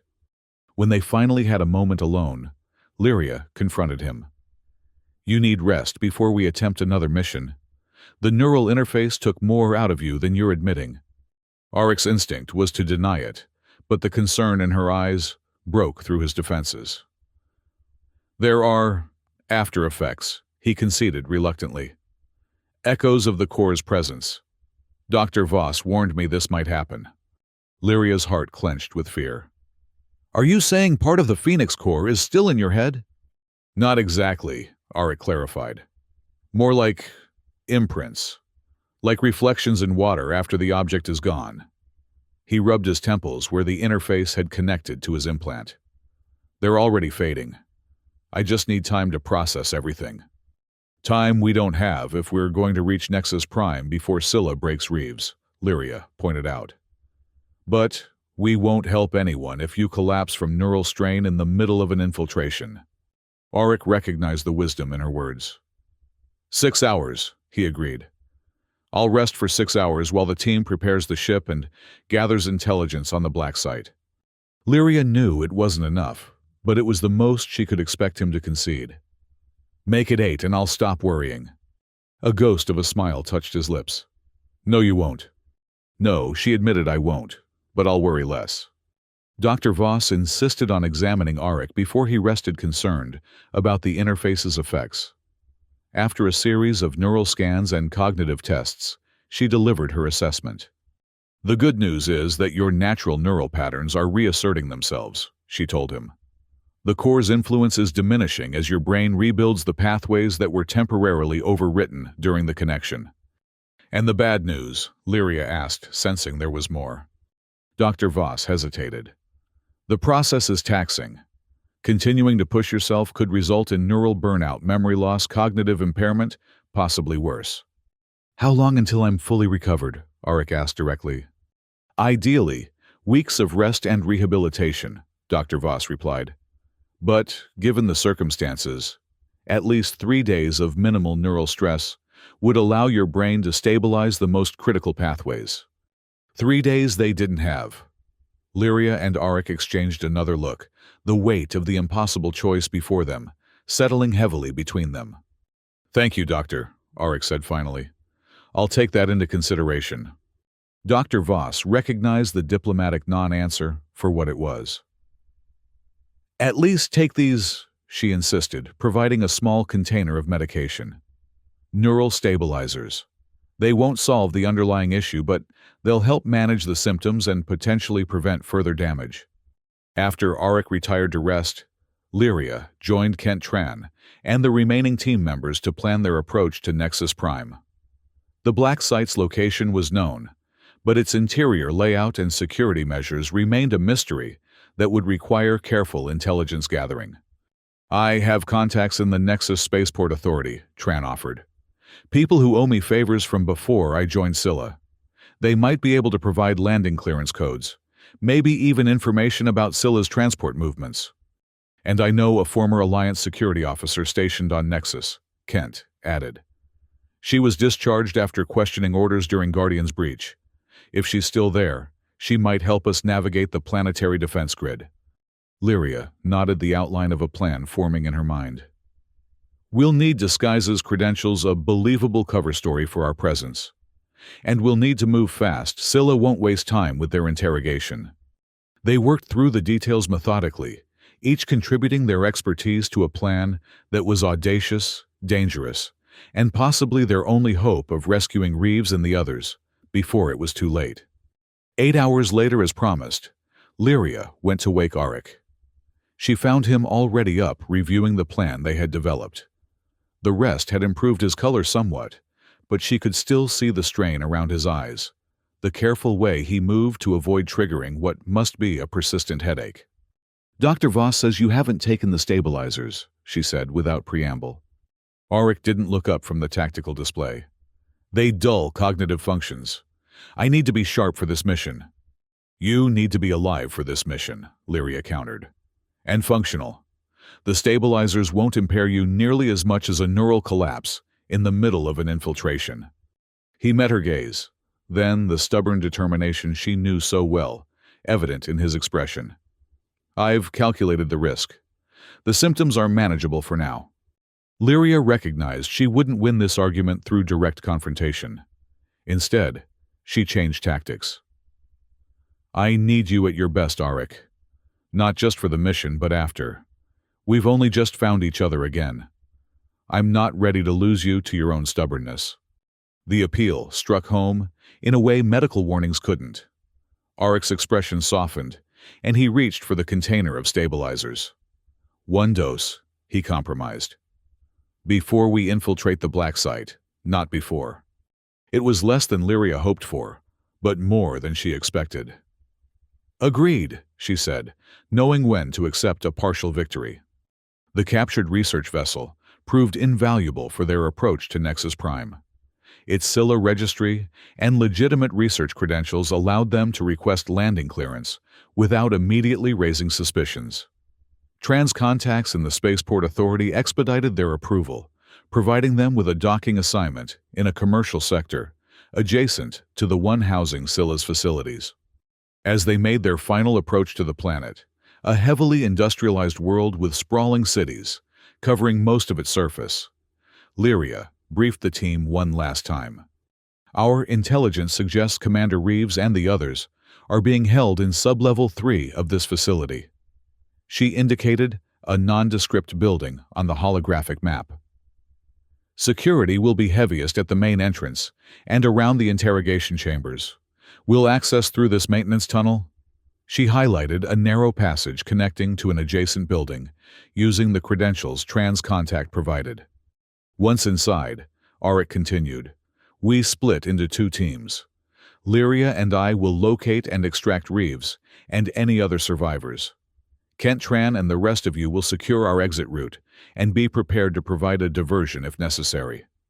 "Time frame?" Kent asked. 30 minutes from infiltration to extraction," Lyria replied. "Any longer, and Scylla's security will have time to coordinate a full response." "And if we encounter resistance?" one of the operators questioned. "Non-lethal tactics where possible," Lyria instructed.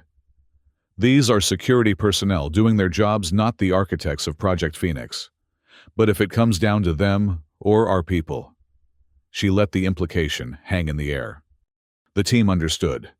This was a rescue mission, not an assassination, but they wouldn't hesitate to use lethal force if necessary to complete their objective. They landed without incident, their cover as Scylla researchers returning from a field expedition, holding under the cursory inspection of the spaceport authorities. Disguised in the distinctive gray uniforms of Scylla's technical staff, with identification credentials that would withstand standard verification, they dispersed into the busy spaceport. Nexus Prime's perpetual twilight, a result of the planet's slow rotation and heavy industrial haze, provided additional cover as they made their way through the commercial district toward Scylla's compound. The city pulsed with activity, despite the dim lighting. Countless beings from across the galaxy conducting business in the nexus of trade that gave the planet its name. Reaching the building adjacent to their target, they utilized the access codes provided by Kent's contact to enter without triggering security alerts. The maintenance tunnel connecting the buildings was narrow, unlit, and clearly not meant for regular use, perfect for their purposes. "Bioweapon scanners ahead," Tran whispered, indicating nearly invisible sensors embedded in the tunnel walls. "Standard Scylla security. They'll detect unauthorized weapons unless we mask our signatures." From his pack, he produced a series of small devices that, when activated, created a field that would confuse the scanner's calibration. "This will get us past the perimeter security, but once inside, we're on our own. The intersections have manual inspection points." They proceeded cautiously, aware that despite their preparations and intelligence, much about the black site remained unknown. The maintenance tunnel eventually led to a service elevator restricted to authorized personnel, which, thanks to their stolen credentials, they now appeared to be. As planned, the team divided at this point. Kent Tran and 2 operators would secure their extraction route and prepare diversionary measures, while Lyria Auric and the remaining operator would penetrate deeper into the facility to locate the prisoners. Before they separated, Auric pulled the container of neural stabilizers from his pocket and took a dose, catching Lyria's eye as he did so. "As promised," he said quietly. The medication would take effect quickly, providing some protection against the neural strain he was experiencing, though at the cost of slightly dulled reflexes and cognitive speed, a trade-off he had been reluctant to make, but now accepted as necessary. Using the service elevator, Lyria's team descended to Sublevel 3. The doors opened onto a sterile white corridor, illuminated by harsh lighting. Unlike the upper levels of the facility, which maintained the pretense of being a legitimate research center, this area made no attempt to disguise its true purpose. Security cameras monitored every angle, and armed guards were stationed at regular intervals. "Remember, act like you belong," Lyria murmured as they stepped out of the elevator, adopting the confident stride of authorized personnel going about routine business. They passed the first guard station without challenge their credentials and demeanor convincing enough to avoid immediate suspicion. However, as they approached the section where interrogation chambers were located, a security officer stepped into their path. Identification and authorization. He demanded more thoroughly than the previous checkpoints. Lyria presented her stolen credentials with practiced ease. "Technical assessment team," she explained smoothly. "We're scheduled to evaluate the neural suppression equipment in chambers 3 and 4. The officer frowned, consulting his datapad. "I don't see any maintenance scheduled for today." "It's not maintenance," Auric interjected his tone, carrying the impatient superiority of a senior researcher. "It's an assessment for the next generation of suppression technology. Director Marlowe authorized it personally after the incident on Tartarus." The mention of both the director and the recent destruction of the Phoenix Core caused a flicker of uncertainty in the officer's expression. He hesitated, then nodded. "Proceed, but stay within your authorized areas. Security is at maximum alert following the Tartarus breach." They continued past the checkpoint, maintaining their facade until they were out of the officer's sight. "Neural suppression chambers," Lyria whispered, a chill running through her at the implication. "That's where they'd keep Reeves and the others, especially if they're proving resistant to standard interrogation." Auric nodded grimly. "And it explains the lack of visible prisoners. The chambers are designed to isolate and disorient." They moved deeper into the facility, following the numbered indicators on the walls until they reached the section housing chambers 3 and 4. A reinforced door blocked their path, requiring both credential verification and biometric scanning. "This could be a problem," the operator with them muttered. "Biometrics aren't something we can easily fake." Lyria studied the security panel. "We don't need to fake them. We just need to convince the system that it doesn't need them." She turned to Arik. "Can you override the security protocol? Make it think it's in maintenance mode." Arik examined the panel, his expertise with Scylla systems evident as he quickly identified vulnerabilities. "I can try. Cover me." While Lyria and the operator positioned themselves to block the view of security cameras, Arik worked to bypass the biometric requirements. The neural stabilizers slowed him somewhat, but his intimate knowledge of Scylla's security architecture gained during his captivity proved invaluable. "Got it," he said after several tense minutes. The door slid open with a soft hiss, revealing a narrow corridor with 4 sealed chambers, 2 on each side. They moved quickly to the control station at the center of the corridor, where monitoring equipment displayed the status of each chamber. 3 were occupied their displays, showing vital signs and neural activity readings for the prisoners inside. "That's Reeves," Arik confirmed, indicating the first chamber. "And Weiss, our intelligence officer. The third is Corporal Merrick." Lyria felt a pang at the sight of the young medical officer's readings. "How do we get them out?" Arik studied the control panel. "The chambers are designed to prevent prisoner suicide by monitoring neural patterns for signs of distress. If the readings exceed certain parameters, the system automatically sedates the prisoner." A grim smile crossed his face. "We can use that against them." He began adjusting the sensitivity settings for each chamber, deliberately triggering the automated sedation protocol. Within moments, the vital sign monitors indicated that all 3 prisoners were unconscious, and thus unable to resist or call for help when the chambers were opened. "The sedation won't last long," Arik warned. 10 minutes at most before they start to regain consciousness. Then, we move fast." Lyria decided opening the first chamber to reveal Commander Reeves, strapped to a reclined chair with neural suppressors attached to her temples. Despite being unconscious, her face bore evidence of rough treatment bruises and a split lip suggesting she had resisted her captors forcefully. They worked quickly to free the prisoners from their restraints, removing the neural suppressors with care to avoid triggering security alerts. As they were preparing to move Reeves, however, alarms suddenly blared throughout the facility. "That's not us," Lyria said immediately, recognizing that they had been too careful in their approach to have triggered such a response. "Kent's diversion," the operator suggested. Arik shook his head, checking his communicator. "No signal from Kent. This is something else." A facility-wide announcement provided the answer. "Attention all personnel. Security breach detected in Research Section Alpha. Unknown hostiles have penetrated the quantum encryption laboratory. All security teams respond immediately." "Another attack now." Lyria couldn't believe the coincidence. Arik's expression darkened with realization. Not a coincidence. The Alliance, or at least elements within it, loyal to Project Phoenix. They must be trying to recover research data before evidence of their involvement becomes public. The timing was both a complication and an opportunity. With security forces directed toward the other breach, their extraction route might be clearer, but it also meant they might encounter Alliance special forces who would be far more dangerous opponents than Scylla's standard security. "We stick to the plan," Lyria decided. "Get our people out while security is distracted. Kent, do you copy?" Her communicator crackled with Kent's response.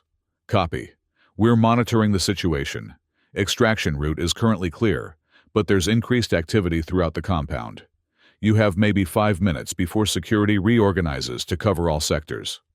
They moved the unconscious prisoners as quickly as possible, using equipment carts from an adjacent storage room to transport them without attracting immediate attention. The alarms continued, but the corridors remained relatively clear as they made their way toward the service elevator. Halfway to their extraction point, Commander Reeves began to stir. Lyria quickly administered a mild sedative from their medical kit, enough to keep her docile but conscious. "Captain Velen," Reeves mumbled, recognition dawning in her eyes. "You came back. For us?" "Of course we did," Lyria replied, continuing to push the cart forward. "Just stay quiet. We're getting you out of here." Reeves managed a weak nod before closing her eyes again, conserving her strength for the escape ahead. They reached the service elevator without encountering resistance, a stroke of luck that Lyria knew couldn't last. As they ascended to the ground level where Kent's team awaited, Auric suddenly stiffened, his hand rising to his temple. "Auric," Lyria asked, alarmed by the pain evident in his expression. "It's nothing," he insisted, though the tremor in his voice betrayed him. "Just a spike. The stabilizers are handling it." Lyria wasn't convinced, but there was no time to argue. The elevator doors opened, revealing Kent and Tran, waiting with tense expressions. "We need to move," Kent urged. "Alliance Special Forces have the main building surrounded. They're conducting a full sweep sector by sector." "Can we reach the ship?" Lyria asked, as they transferred the prisoners to the hover stretchers Kent had prepared. "The spaceport is locked down," Tran replied grimly. "But I have an alternative. There's a private landing pad on the roof of the commercial building next door. A corporate transport is scheduled for departure in 20 minutes. If we can reach it." "We hijack another ship," Auric finished echoing their escape from Tartarus. "Let's go." The team moved swiftly through the maintenance tunnel, retracing their steps to the adjacent building. Tran led them through service corridors and emergency stairwells, avoiding the main thoroughfares where security would be heaviest. As they climbed toward the roof, the sounds of conflict echoed through the building. Energy weapons discharge, shouted orders. The distinctive thump of breaching charges. The Alliance forces were methodically searching the complex, closing in on their position. "Almost there," Tran encouraged as they reached the final stairwell, leading to the roof access. "The transport should be prepping for departure now." They emerged onto the landing pad, just as a sleek corporate vessel was powering up its engines, the pilot conducting final pre-flight checks. Unlike their previous hijacking, this ship was civilian with minimal security, a factor that worked in their favor as they approached. The pilot, a startled human in corporate livery, reached for the ship's communication console, likely to report the unexpected intruders. Lyria disabled him with a single, precise strike, catching him as he collapsed and easing him aside. "Get our people aboard," she ordered, taking the pilot's position and familiarizing herself with the controls. "Kent, secure the cargo. Tran, I need departure clearance codes." The team worked with practiced efficiency, loading the still sedated prisoners into the transport's luxurious cabin, designed for corporate executives rather than medical evacuees, but serviceable nonetheless. Tran accessed the ship's communication systems, transmitting the codes that would allow them to depart without immediate challenge from spaceport control. Just as they were completing their preparations, the roof access door burst open. A squad of Alliance Special Forces poured onto the landing pad, their black tactical gear marking them as distinct from Scylla's security forces. "Take off now!" Kent shouted, laying down covering fire to delay the approaching soldiers. Lyria engaged the engines, the transport lifting shakily from the pad as energy blasts scorched its hull. The ship wasn't designed for combat maneuvers, but its luxury engineering gave it speed and maneuverability that proved valuable as Lyria guided it away from the building and toward the open sky. "Status," she called over her shoulder, unable to take her eyes from the complex flight path required to navigate Nexus Prime's crowded airspace without attracting defensive fire. "Hull integrity at 92%. Tran reported from the co-pilot seat. "No critical systems damaged, but we've got pursuit 2 Alliance interceptors launching from the military district. And our passengers." "Stable," came Auric's voice, strained but steady. "Reeves is conscious enough to confirm she has the data crystal. It's intact." That, at least, was a victory. With both crystals, the one Reeves carried and the one Auric had given to Lyria, they had redundant copies of the evidence needed to expose the truth about Project Phoenix and the officials who had supported it. The transport broke through Nexus Prime's atmosphere, accelerating toward the coordinates Kent had programmed for their hyperspace jump. Not back to Eric's, where Scylla would expect them to go, but to a neutral system where they might find temporary sanctuary while they regrouped. Interceptors closing, Tran warned. Weapons range in 30 seconds. Divert power to rear shields. Lyria ordered pushing the transport's engines beyond their recommended limits. Hyperspace. Calculations complete, Kent confirmed. Ready on your mark. The interceptors opened fire energy blasts, impacting the transport's reinforced shields.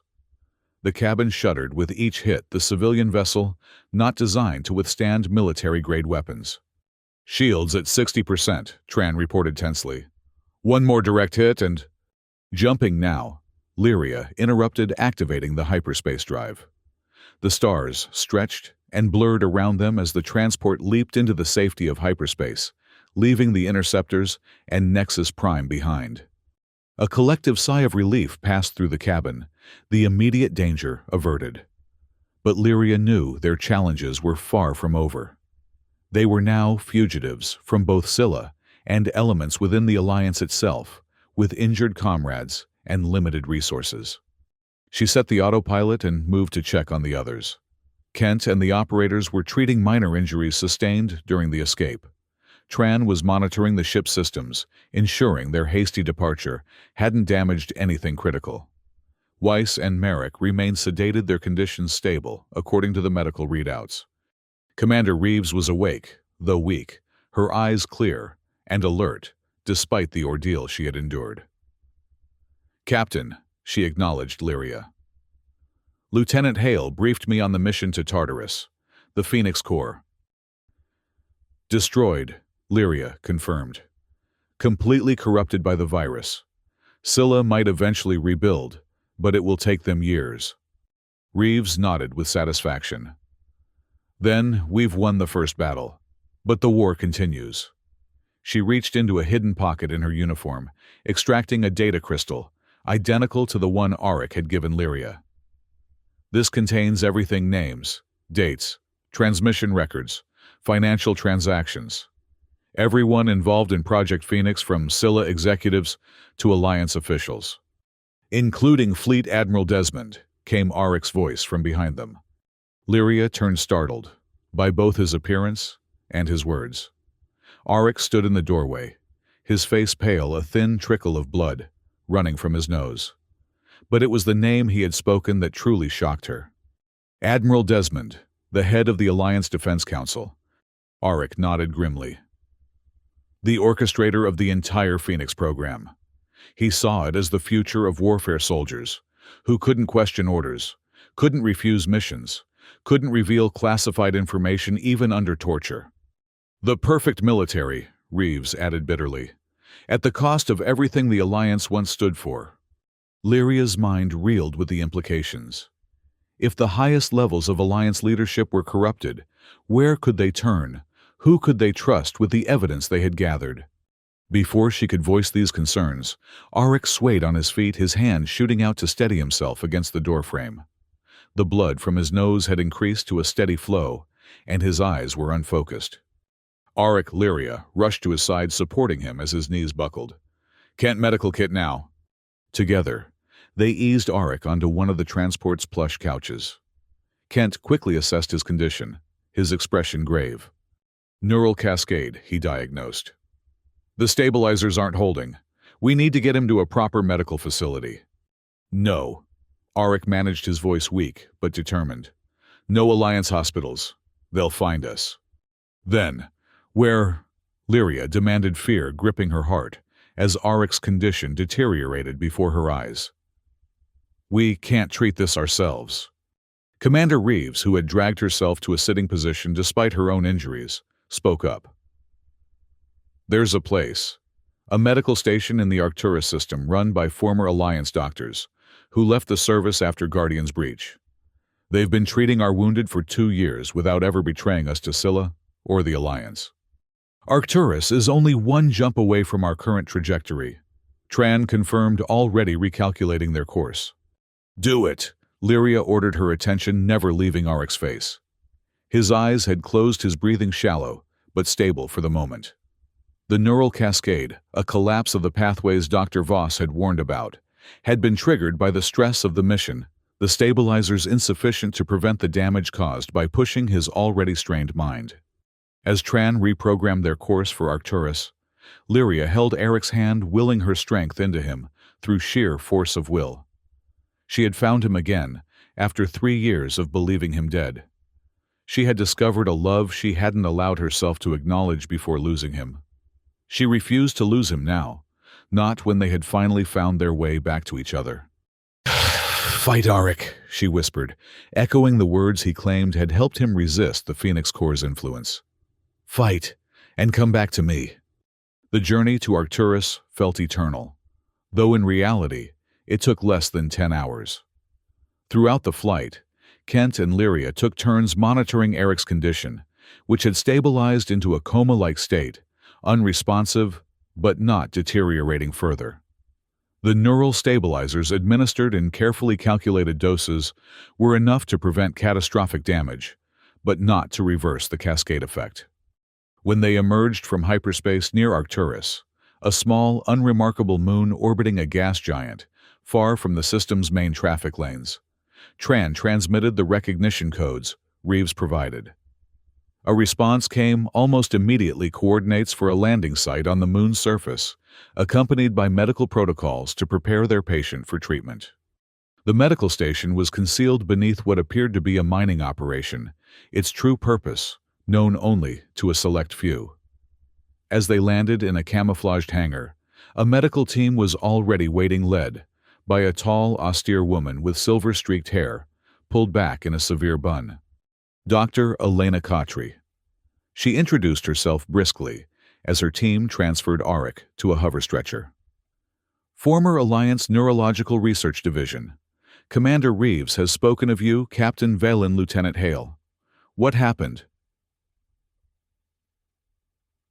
As they followed the medical team to the treatment facility below, Lyria explained Auric's condition: the Scylla neural implant, the interface with the Phoenix Core, the gradual deterioration culminating in the cascade event during their escape from Nexus Prime.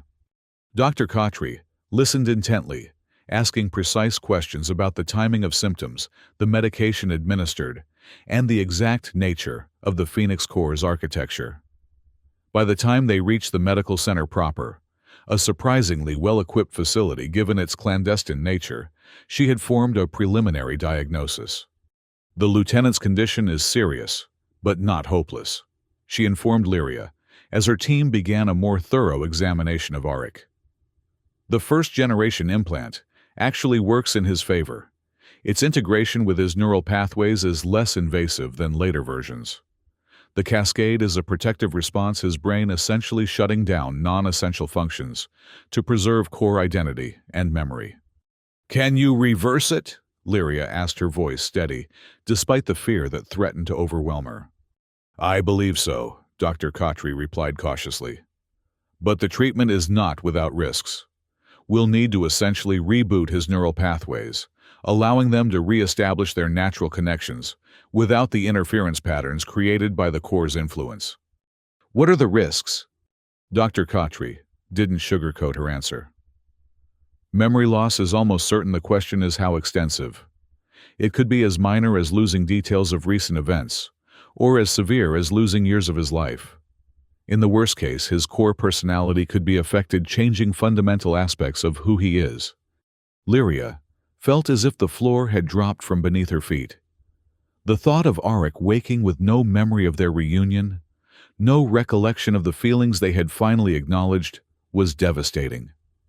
But the alternative, leaving him in a coma that would eventually claim his life, was unthinkable. "Do what you need to do," she said finally. "Save his life, Doctor. That's what matters most." Dr. Kotri nodded, understanding the weight of the decision. "The procedure will take several hours. You should rest, Captain. You and your team have been through an ordeal yourselves." But Lyria couldn't bring herself to leave Auric's side, not even as the medical team prepared him for the procedure.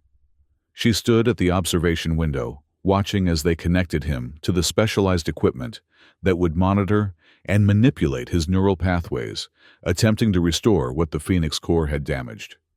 Commander Reeves joined her there, moving slowly, but insistent on being present despite her own injuries. "He'll pull through," she said with quiet confidence. "Hale is the most stubborn, determined officer I've ever known, except perhaps for you, Captain." Lyria managed a small smile at that. "If it were only a matter of stubbornness, I'd have no concerns." "It's more than that," Reeves observed. "Your connection to him, it goes beyond comrades, beyond friends." "Yes," Lyria admitted simply. There seemed no point in denial, not after everything they had risked for each other. Reeves nodded, unsurprised. "Good. He'll need something to fight for, an anchor to hold on to when the procedure strips away the damage. Your bond may be what saves him, not just his life, but who he is." As the procedure began, Lyria finally allowed herself to be led away by Kent, who insisted she needed rest if she was to be of any use to Auric or the team in the hours ahead. She retreated to a small recovery room adjacent to the medical center, though she knew sleep would elude her despite her exhaustion. Her mind replayed the events that had brought them to this point, kneeling at Auric's grave, the shock of seeing him alive, the mission to destroy the Phoenix core, their escape from Nexus Prime. Through it all, one truth remained constant. Her life had been irrevocably changed from the moment Auric had stepped out of the shadows on Eric's. Whatever happened now, whether Auric recovered fully, or woke as someone who no longer remembered their shared past, or newly acknowledged feelings, she would not abandon him again. She had made a promise on that desert planet, standing among the grave markers of the fallen. They would walk out together, or not at all. Hours later, a soft knock at her door roused Lyria from the restless half-sleep she had managed to achieve.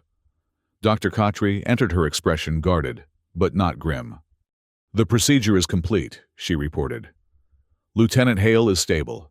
His neural pathways are rebuilding themselves naturally, no longer influenced by the core's patterns."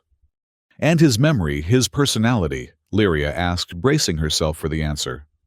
"It's too soon to know with certainty," Dr. Khatri replied honestly. "He hasn't regained consciousness yet. Based on the neural activity we're seeing, I'm cautiously optimistic that the core memory structures remain intact, but there will likely be gaps, particularly in recent events." "Can I see him?" Dr. Khatri nodded. "He's in recovery. It may be several more hours before he wakes, but presence can help. Familiar voices touch these things, can guide the brain as it re-establishes connections." Lyria followed the doctor back to the medical center, where Auric had been transferred to a recovery room. He lay still, his breathing steady, monitoring equipment, quietly tracking his vital signs and neural activity. The blood had been cleaned from his face, his expression peaceful in unconsciousness. Pulling a chair close to his bedside, Lyria took his hand in hers. "I'm here, Auric," she said softly. "I'm waiting for you to come back."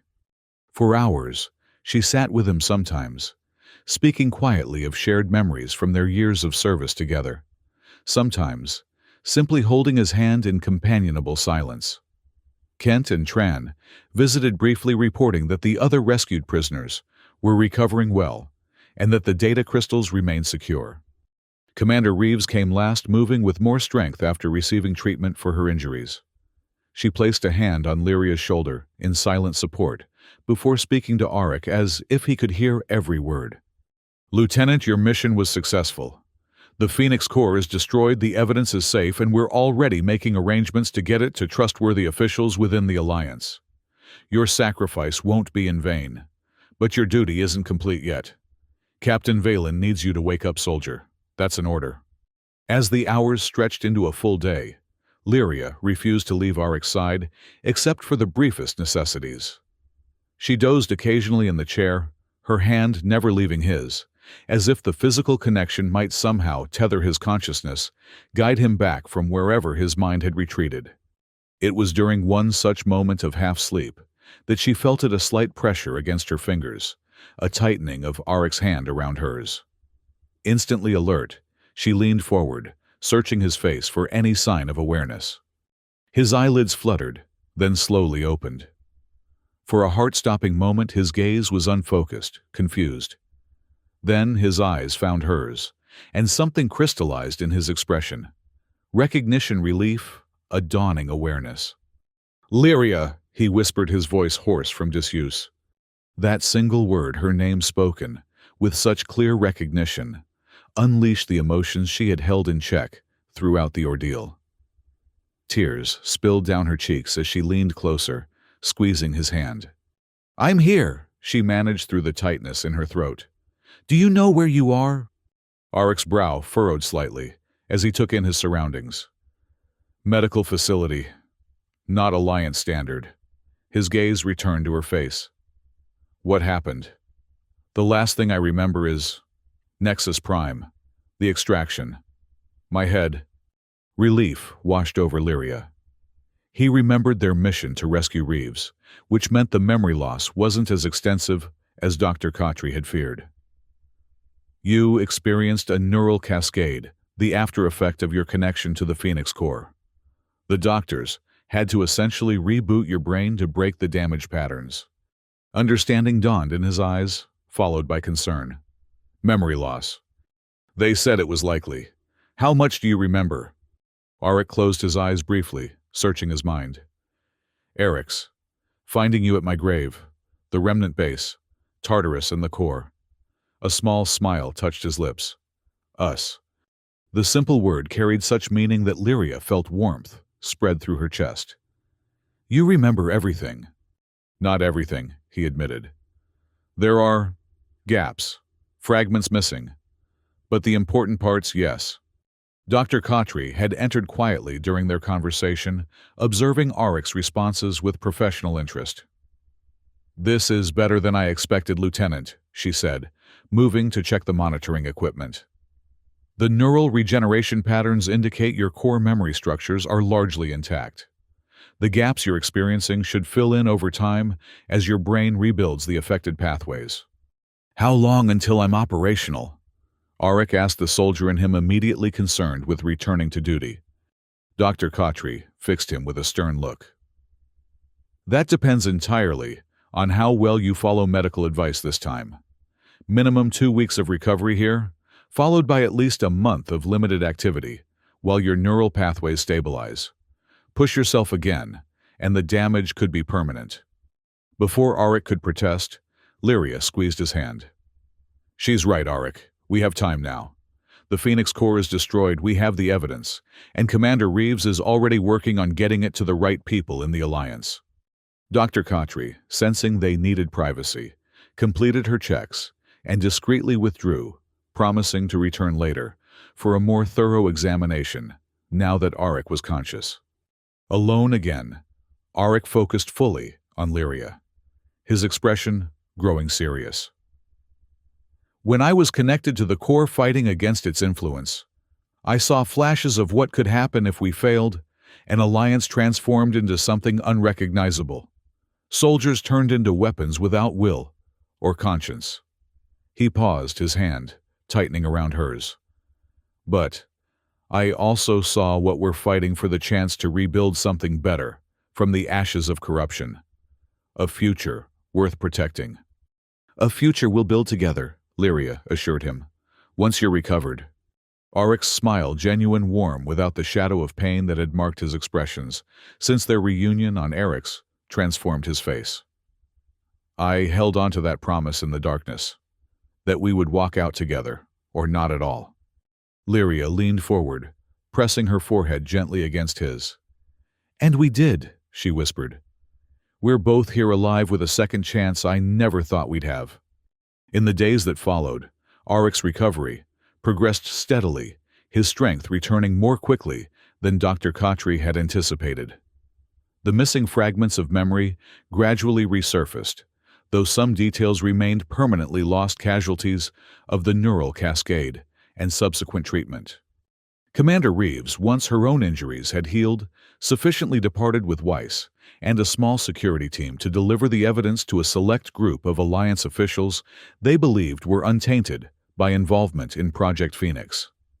The data crystals contained enough proof to potentially bring down not just corrupt elements within the Alliance leadership, but Scylla Corporation itself.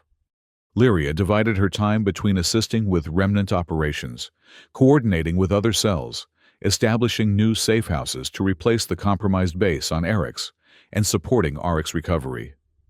Their relationship deepened in these quieter moments, away from the immediate pressures of combat and survival, allowing them to explore the feelings they had acknowledged in the shadow of potential loss. 2 weeks after the procedure, Dr. Khatri pronounced Arik stable, enough to leave the medical station though, with strict limitations on his activities and regular check-ins to monitor his neural recovery. "Where will you go?" she asked, as they prepared for departure. "The Alliance will still be in upheaval once the evidence becomes public. Neither of you will be particularly welcome in official circles for some time." It was a question Lyria and Arik had discussed at length during his recovery. The Remnant would continue its work, ensuring that the reforms triggered by the Phoenix evidence weren't subverted or forgotten. But they had both sacrificed enough, given years of their lives, endured separation and pain, risked everything to expose the truth. "We have a lead on a small settlement on the Outer Rim," Lyria explained. "Former Alliance veterans who've built something new away from the politics and corruption. A place to heal, to remember why we fought in the first place. And perhaps eventually to return," Arik added. "When the Alliance resembles again the institution we once believed in." Dr. Khatri nodded, understanding the need for distance for perspective after all they had endured. "Then, I wish you both healing and peace." They departed Arcturus aboard a small, unmarked vessel, provided by the Remnant, not returning heroes, but quiet witnesses to a chapter of history that might never be fully known to the public. The evidence they had secured would change the course of the Alliance, but the personal cost of that change remained a private burden. As they set course for the Outer Rim, leaving behind the conflicts that had defined their lives for so long, Lyria found Arik on the observation deck, gazing out at the stars streaming past in the familiar patterns of hyperspace. "Having second thoughts?" she asked, coming to stand beside him. Arik shook his head. "No, just remembering." He touched the small stone hanging from a chain around his neck, the same stone Lyria had placed on his grave marker on Eryx, now a symbol of death overcome and a new beginning. "A strange journey," Lyria reflected. "From mourning you at an empty grave to standing here, heading towards something neither of us imagined." Arik turned to her, taking both her hands in his. "Not empty," he corrected gently.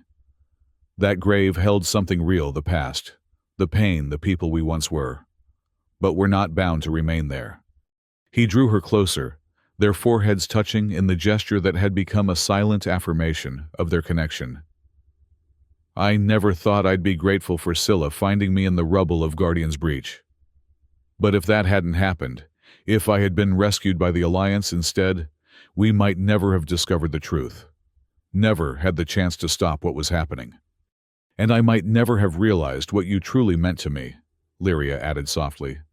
"Sometimes, we need to lose something to understand its value." The ship continued its journey through the stars, carrying them toward an uncertain future, but one they would face together. No longer commander and lieutenant, no longer captain and ghost, but partners in whatever lay ahead. Behind them, they left graves both real and metaphorical, the weight of guilt and regret gradually lightening with each passing day. And somewhere in the vast expanse of Alliance space, the evidence they had sacrificed so much to secure began its work of transformation, exposing corruption, demanding accountability, offering the possibility of renewal from the ashes of betrayal. Their part in that story was complete, but the legacy of their actions would continue long after their names were forgotten in official records. What remained between them was simpler, more profound than the epic struggle they had participated in. Two people who had found each other against impossible odds, who had chosen love over duty, truth over comfort, and who now stood side by side gazing out at the infinite possibilities of the universe with clear eyes and unburdened hearts. As the ship carried them toward their new beginning, Lyria remembered the words she had whispered at Auric's grave. "I'm sorry I didn't save you." Now she understood that in the end, they had saved each other.